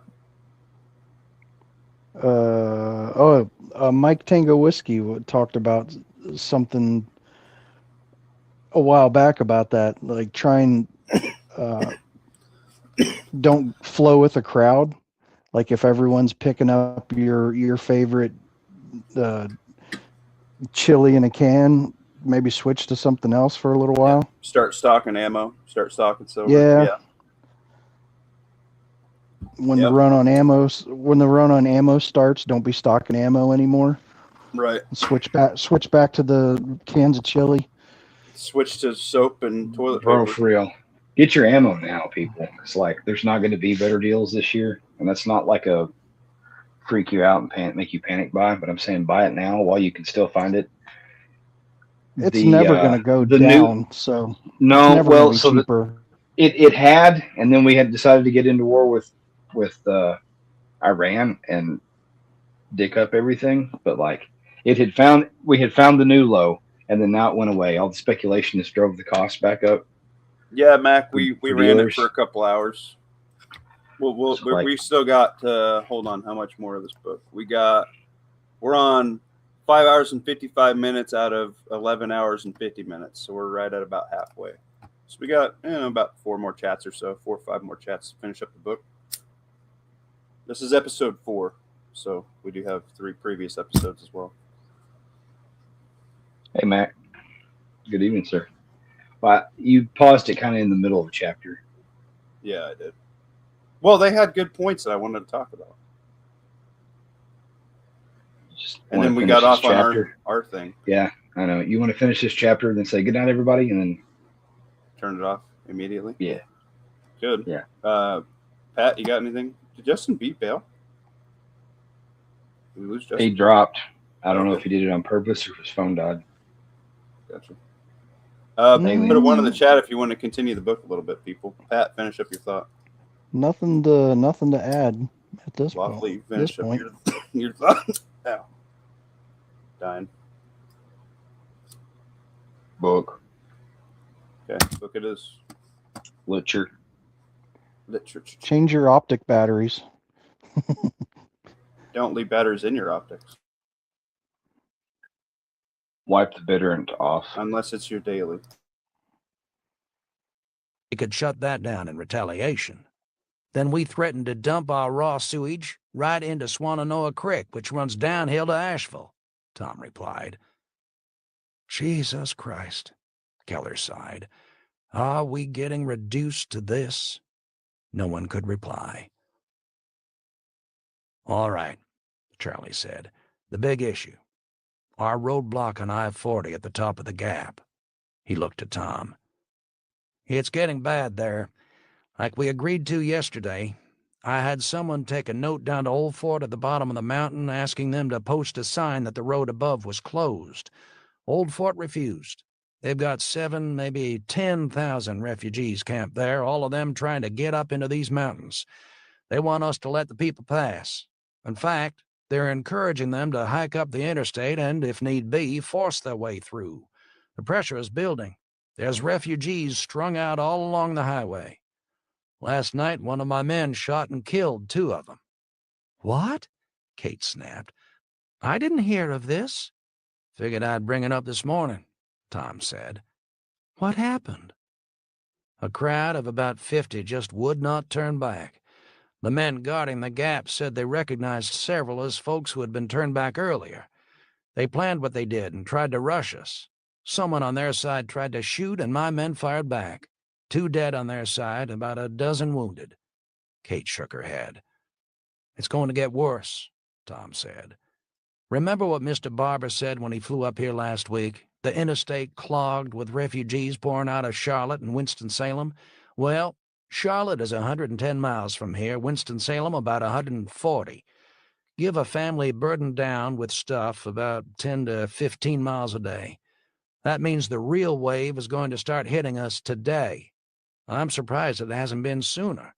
We might find 20, 30, maybe 50,000 pushing up that road. Why I wanted this alliance, Carl said. You're our back door. You let them in, we will be swamped. We'll be caught between Asheville on the one side and those folks on the other. They'll eat us clean in a day. Disease as well, Keller interjected. I thought you said we had that already, Carl asked. Keller sighed and shook his head. Salmonella, that's lurking in any community. I'm talking about the exotics now. Large urban population, you'll have carriers of hepatitis in every variant. What scares the hell out of me is a recent immigrant from overseas or someone stranded at the airport in Charlotte, which is a major hub. He might look well and feel well, but inside he might be carrying typhoid, cholera, you name it. We got one of those in a crowd, giving sanitation for those people walking here. Just simple hand contact, or fecal to water supply, or food distribution supply contact, and that bacteria will jump. We give someone a plate of food, they haven't washed their hands, we don't clean that plate with boiling water, and within a week, thousands will be sick and dying. You ever seen cholera? Keller asked. No one spoke. I did, 30 years back. A mission trip to Africa. It makes salmonella look tame. People in those regions, most of them were exposed to it at some point in their lives and survived. We're wide open to it. We are 6, 7 generations removed from it, and we have no natural immunity.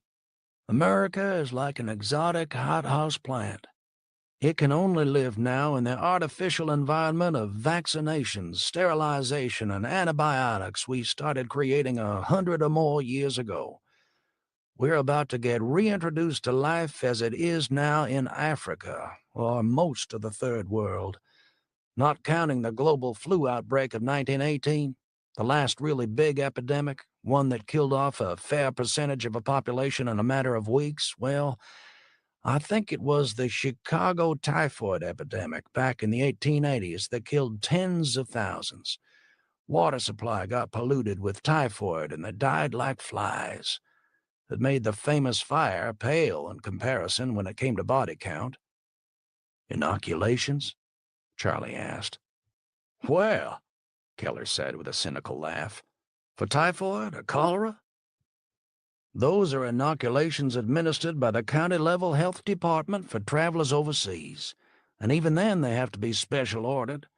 I bet there's not one person in 1,000 in this valley protected against cholera, unless they've traveled to Africa or southern Asia, and damn few against typhoid. Thank God our elevation's high enough, our climate cool enough, that I'm not worrying about mosquito-borne diseases like malaria, West Nile, and others. And don't even get me started on how we better start looking out for parasitic worms, lice. His voice trailed off. We'll see infections running rampant that won't kill, but will weaken, leaving the victim open for the next round. Kate, most guys don't even think of it, but do you have a good supply of what we euphemistically call feminine hygiene products? She blushed slightly. For this month? Right there, gentlemen. Though I bet a lot of women are thinking about it now or finding out real quick.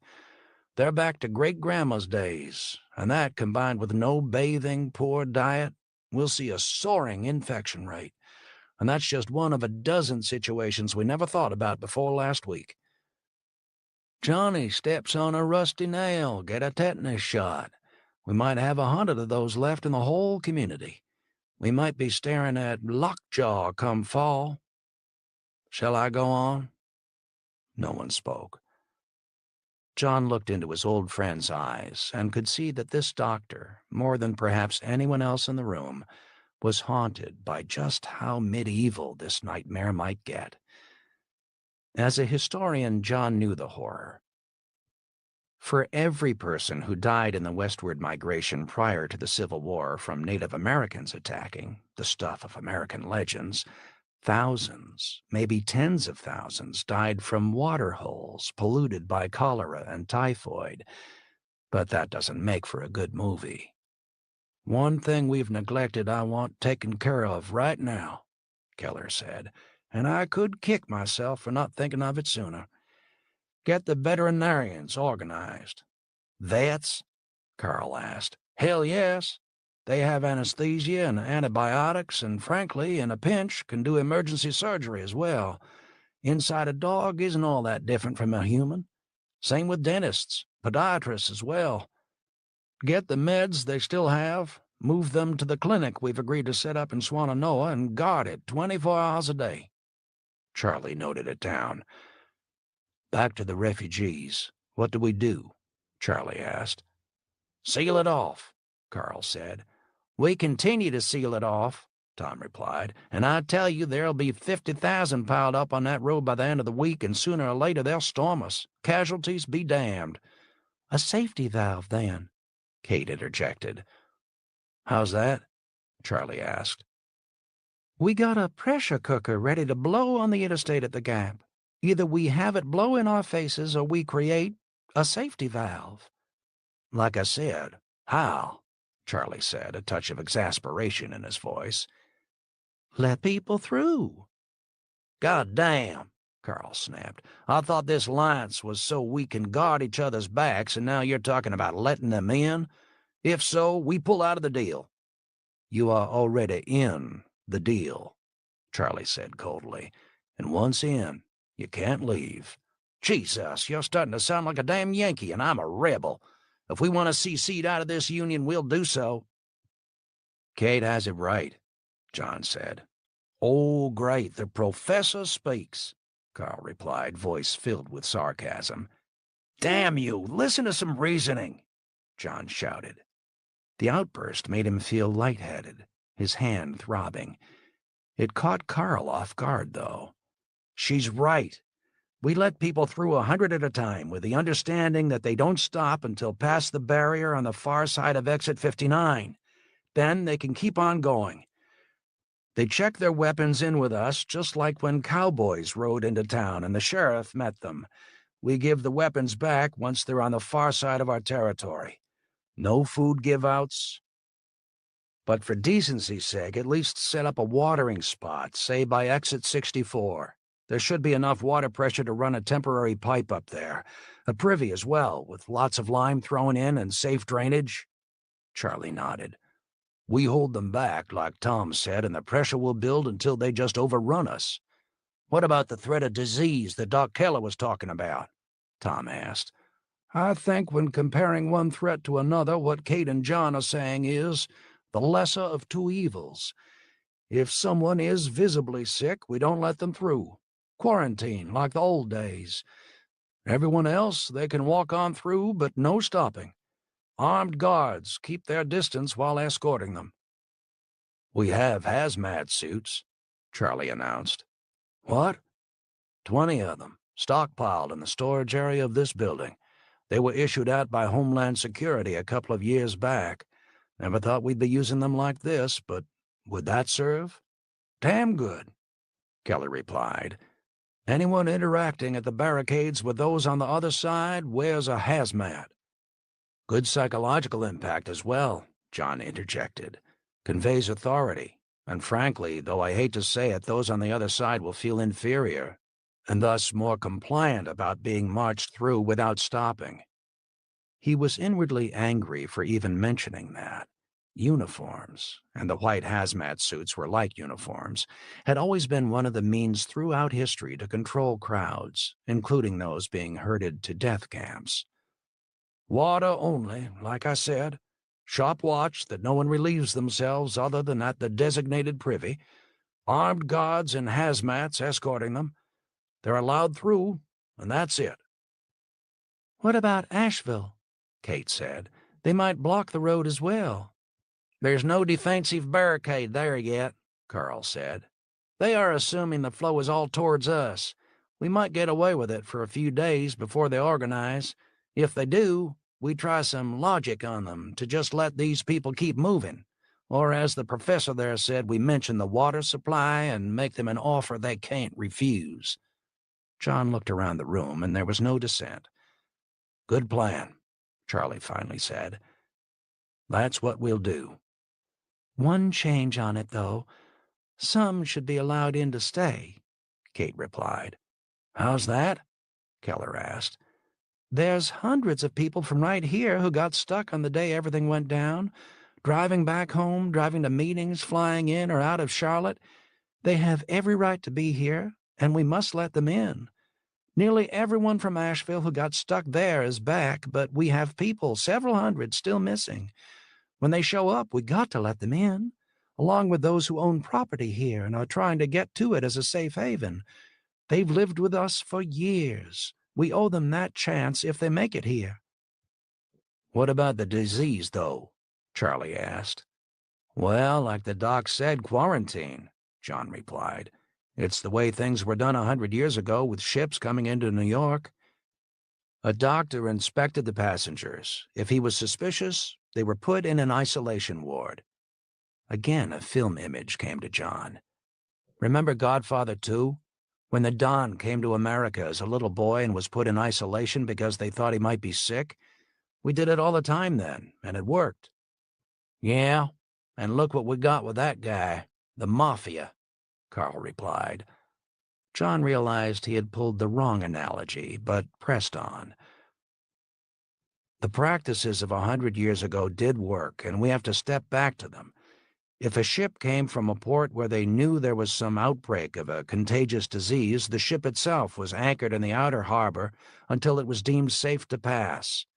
We can do the same, John said, looking hopefully at Keller. Keller hesitated, then nodded in agreement. Doc, what about the nursing home? John asked, and Keller shook his head. That place is crawling with every infection known to man. I'd suggest one of the larger buildings at the Baptist Church Conference Center right up near the Gap. It's right off the road. He looked around, and everyone finally nodded.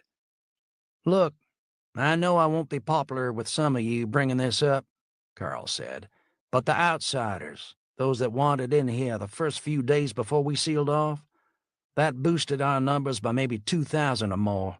Do we let them stay? No one spoke in reply, but Kate was shaking her head. We've settled that here, Charlie said, and John looked over at him, his thoughts instantly going to Michaela. Why? Carl asked. I think we should have talked about this before our deal was made. What are you suggesting, Carl? Charlie snapped. They've been here 8 to 10 days now. Many have integrated in, found a friend or a job to do. What are we going to do, march around town and round them up at gunpoint? It would be one hell of a sight, and frankly tear us apart. We were once all Americans, Kate said quietly. Precisely, John now interjected. Those that are here stay. We've already made that agreement. He looked around to the others. In spite of his speech in the park, he wondered now if views were changing because a food shortage was now clearly evident. No different than keeping out those on the other side, Carl replied. Maybe not, God save us, John replied. I don't have an answer for that. But those that are in, stay. He looked to Charlie for support. We change that view now, and I am off this council. It contradicts what I said at the park, and neither you nor anyone else objected then. What about what we did get off the road? Kate said. We are forgetting about that. We got 6 trucks loaded with foodstuffs, enough rations to feed all of them for a couple of weeks. Consider that as their payment. John nodded to her, an adroit move on her part. They stay, Charlie finally said, and Carl nodded his head. One other thing, John interjected. Those passing through, anyone special, we should allow them to stay if they wish. Like who? Keller asked. Anyone that can help us survive now, or rebuild. Such as? Military men, police officers, for example. He knew he'd get immediate nods from Tom and Carl on that. The fraternal order definitely looked out for its own, and John realized he was doing the same when it came to the military. But others, farmers, they have skills we need, can help with the cattle, hogs, and what crops are planted. All that fancy machinery is dead, and a lot of farming is reverted to back-breaking labor. I think we should grab any electrician we can find, power company guys, people like that, doctors, nurses as well. If they want to stay, we interview them. If they check out okay, they can join us." There was a moment of silence again. "Agreed," Charlie replied. "That means their families as well," Kate said. "I wouldn't give 2 cents for a man or woman who would grab the chance to stay and walk away from their family." "No argument there," Charlie finally replied. "John, could you draw up a list of recommended skills you think we should have?" John nodded. "Frankly, I'd kill for someone who could build a steam engine." There was a round of chuckles at that. "No, people, I'm dead serious. A steam engine would be worth its weight in gold. Do any of you know how to make one, let alone repair an old one rotting behind a barn and then keep it running?" Everyone was silent. The thought started him rolling. Get a steam engine and you have power where you want it, to pump, dig, cut, hell, even mount it on the rail tracks and move things. I'd like to find some old guy who repaired phone lines 40 years ago and could retrofit us. Prowl through the antique stores on Cherry Street and you'll find old crank phones that still might work if we could find someone who understood how to hook them up. It'd link the two ends of our community. Several were now nodding. The guys I know in my Civil War roundtable, Revolutionary War reenactors, many of them know skills that are lost to the rest of us. I want people like that. I'd trade 100 computer tech heads right now for one guy who understood steam engines. I'd trade 100 lawyers for someone who could show us how to make gunpowder from what we can find here in this valley, or which roots we can dig right now and safely eat. An old chemist who could make ether or chloroform. Doc, we're going to need a lot of that in the months to come, and I'm willing to bet we're short already. An old dentist who could get an old-fashioned foot-powered drill running. You folks think about that yet, next time you get a toothache? Care to have the tooth yanked instead and no painkiller while we're at it? Remember the old movies? The ones about a gang of kids and one of them usually had a bandage wrapped around his head to keep his jaw shut because he had an abscessed tooth? If we saw that 2 weeks ago, the parents would have been arrested for child abuse. But I tell you, we'll be seeing that again, and real soon. He suddenly realized he was rambling. The room silent, suddenly far too hot. "Sorry." No one spoke, and he wasn't sure if it was because they were embarrassed by his rambling monologue or because he had indeed hit home with what they faced. "I think we have it all for now," Charlie said. "Let's get to work. Meeting same time tomorrow." The group stood up, and John felt a stab of pain. Keller was bent over the table, holding John's right hand down and taking off the bandage. The group looked over at them, and he could see concern in Kate's eyes. "John, I think you better go home. You're running a fever. I'll see if I can dig something up for it and come by later," Keller said. "I told you, that nurse, the tall, good-looking one, Michaela's her name. She's giving me Cipro. Well, it should have kicked in by now. I don't like this." And Keller sniffed the bandage again, his nose wrinkling. John looked down at his hand. It was swollen, red-streaked, the exposed wound red, the edge of the flesh where it had been stitched together puckered. He was suddenly worried. God damn, an infected hand now? He had images of Civil War-era surgery. "What the hell is it, Doc?" Kate asked, coming closer. "Maybe staph, but I don't have the lab to test for it. Crops up in hospitals, nursing homes, resistant stuff. Go home. Go to bed. I'll be by later today or this evening." "I said I was going up to the college to get some volunteers for the elementary school. Last thing I want is you walking around at the college or in the elementary school with that hand. If you got a staph infection, you're a spreader now. So just go home." John nodded and stood up, feeling weak.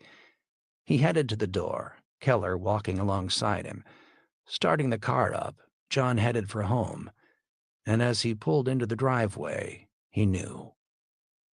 Jen was outside, sitting on the stone wall of the walkway leading to the door. Elizabeth was on one side of her, Jennifer on the other. As he got out of the car, the dogs came up, but a sharp command warned them to back off. "It's Tyler, isn't it?" John said. Jen forced a smile and nodded. Jennifer started to sob, and he put his good arm around her, his little girl burying her head in his chest. "Pop, Pop," was all she could get out. Jen put a hand on her granddaughter's shoulder. "Pop is in heaven now, dear, but it's okay to cry." Elizabeth leaned against John's shoulder, forcing back a sob, but then looked up at him. "Dad, you're burning up." "I'm okay," he said. He looked at Jen. "Let's go in," she said. He followed her into the house, which was all so silent, and into what had been Jennifer's room. Tyler's features were already going to a grayish yellow. John remembered the first time they had met. Tyler coldly looking at this Yankee, worse yet from New Jersey, who obviously had but one intent only, and that was to seduce his only daughter and take her away. John smiled. "Oh, I understand that now, Pop," he thought. And then so many other memories of the gradual thaw. The first time they'd gone out shooting together while the girls went to the mall to go shopping. Tyler fascinated by the old Colt Dragoon pistol John had brought along, roaring with laughter over the encounter with the local rednecks that had happened but weeks before. That had been an icebreaker. Father and potential son-in-law shooting, talking guns, then sitting on the patio and having a cold beer. And then the grudging acceptance that had turned to friendship, and at last had turned to the love a father would have for a son who then gave him two beautiful granddaughters who allowed him once again to relive the joy of raising a child. He was gone now. War or not, he would have died, but he had indeed died far sooner as a result of the war. In the cold figures of triage, he was an old man, someone whom villages, towns, and cities all across America this day, but 10 days after an attack, were being forced to write off. For an old man in the advanced stages of cancer, there would be no medicine. That had to be rationed now to someone who stood a chance, or who, in a colder sense, could be of use. If the old man were not dying at home, his would be a body whose departure would free a bed in a hospital flooded with the sick and injured. In a starving community, his would be one less mouth to feed, even though his last meals were from a can poured into a feeding tube. But even that can of Ensure was now a meal, perhaps for an entire day, for someone else.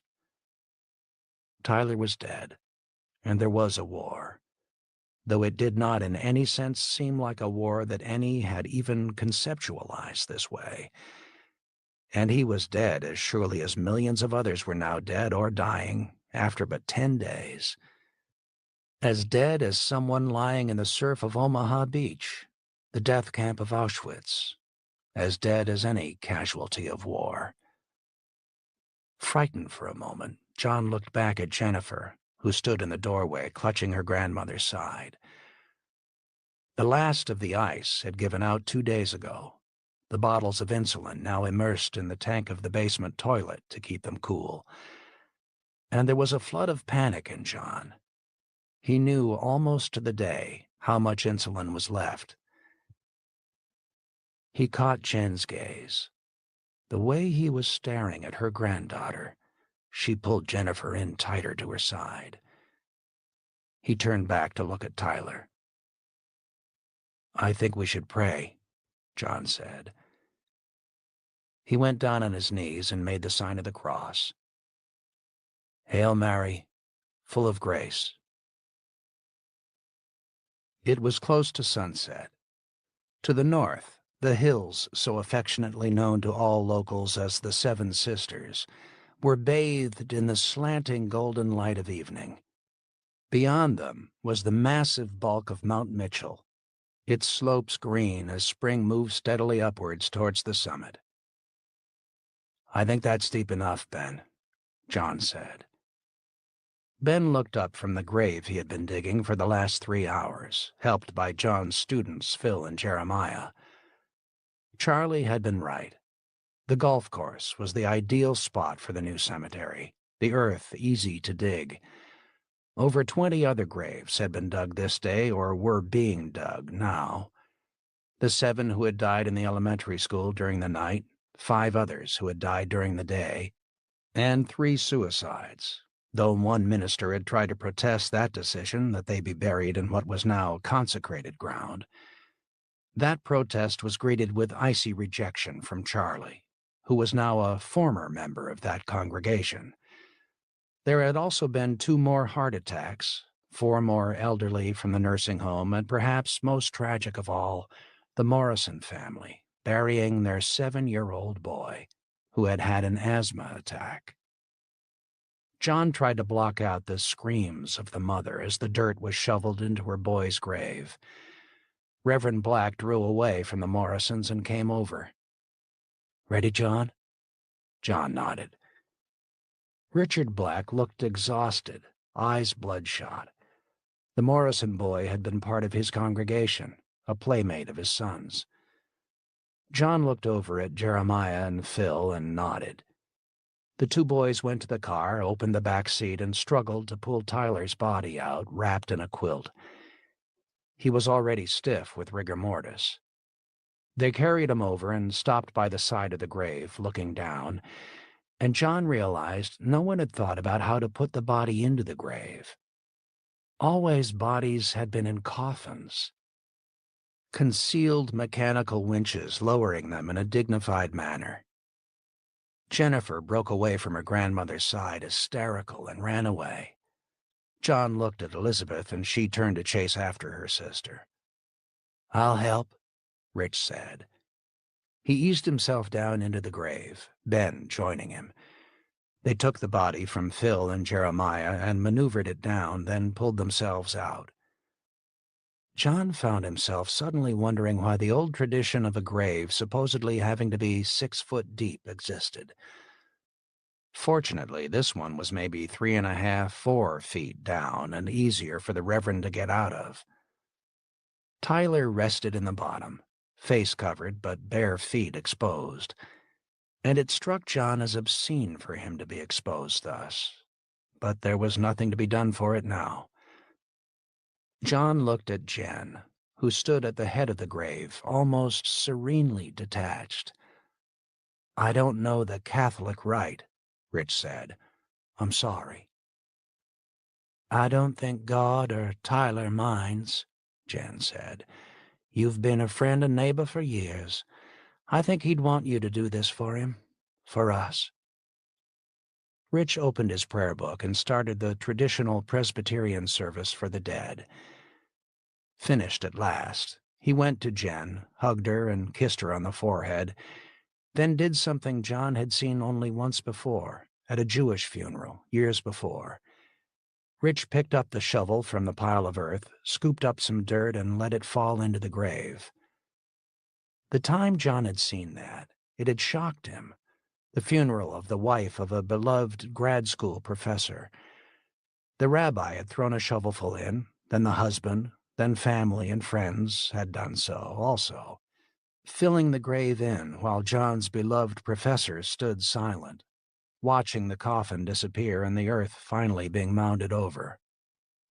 It was such a sharp, hard lesson about mortality, the returning of dust to dust, when compared to the American way of concealing death in euphemisms, with green astroturf to hide the raw earth and the backhoe carefully hidden until the last of the mourners had left.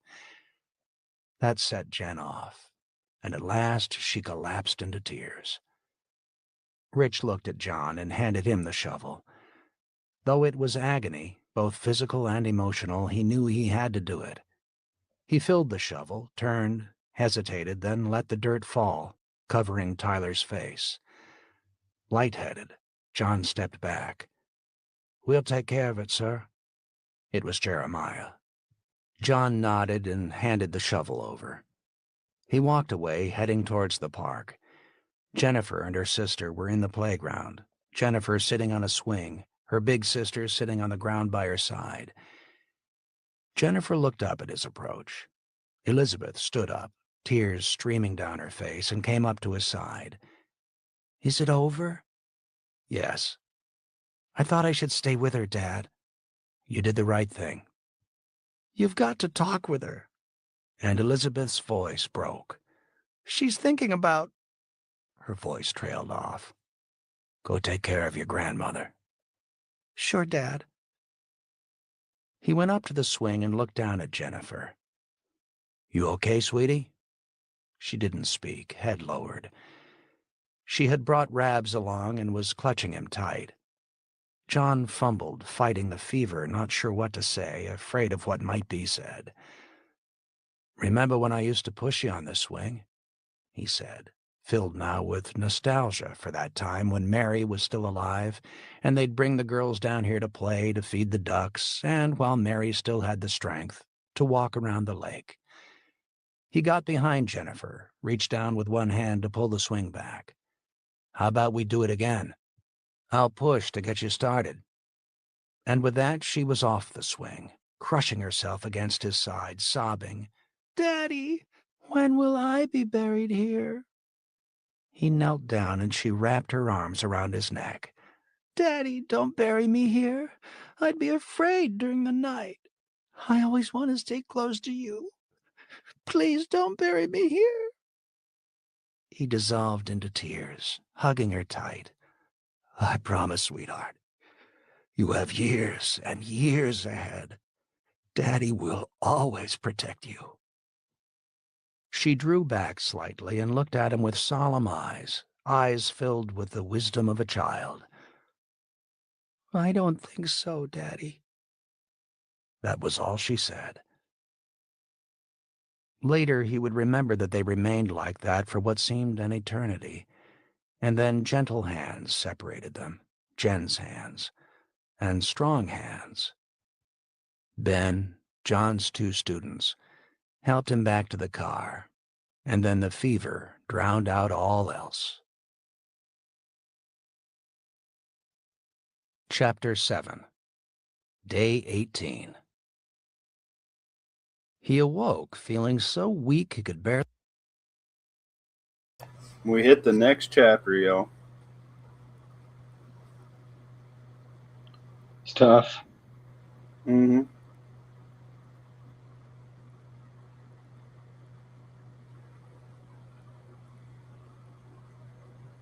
Man, your air conditioning works good.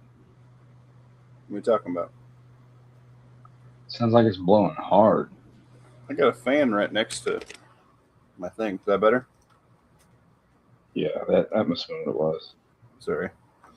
I'm hot. I just got off the treadmill when I was working with my gear. Running the taps, rigged a battle belt, and an AR with suppressor. Nice. Got in a mile in between bouts back and forth, letting people on the chat and whatnot. But, yep. All right, y'all. This has been Tactical Muffin Top and Friends. Closing statements, gentlemen?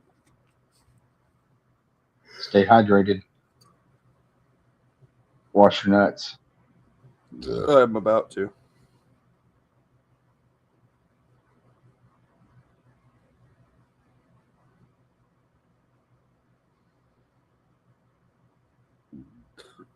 All right. Muffin Top out. Deuces.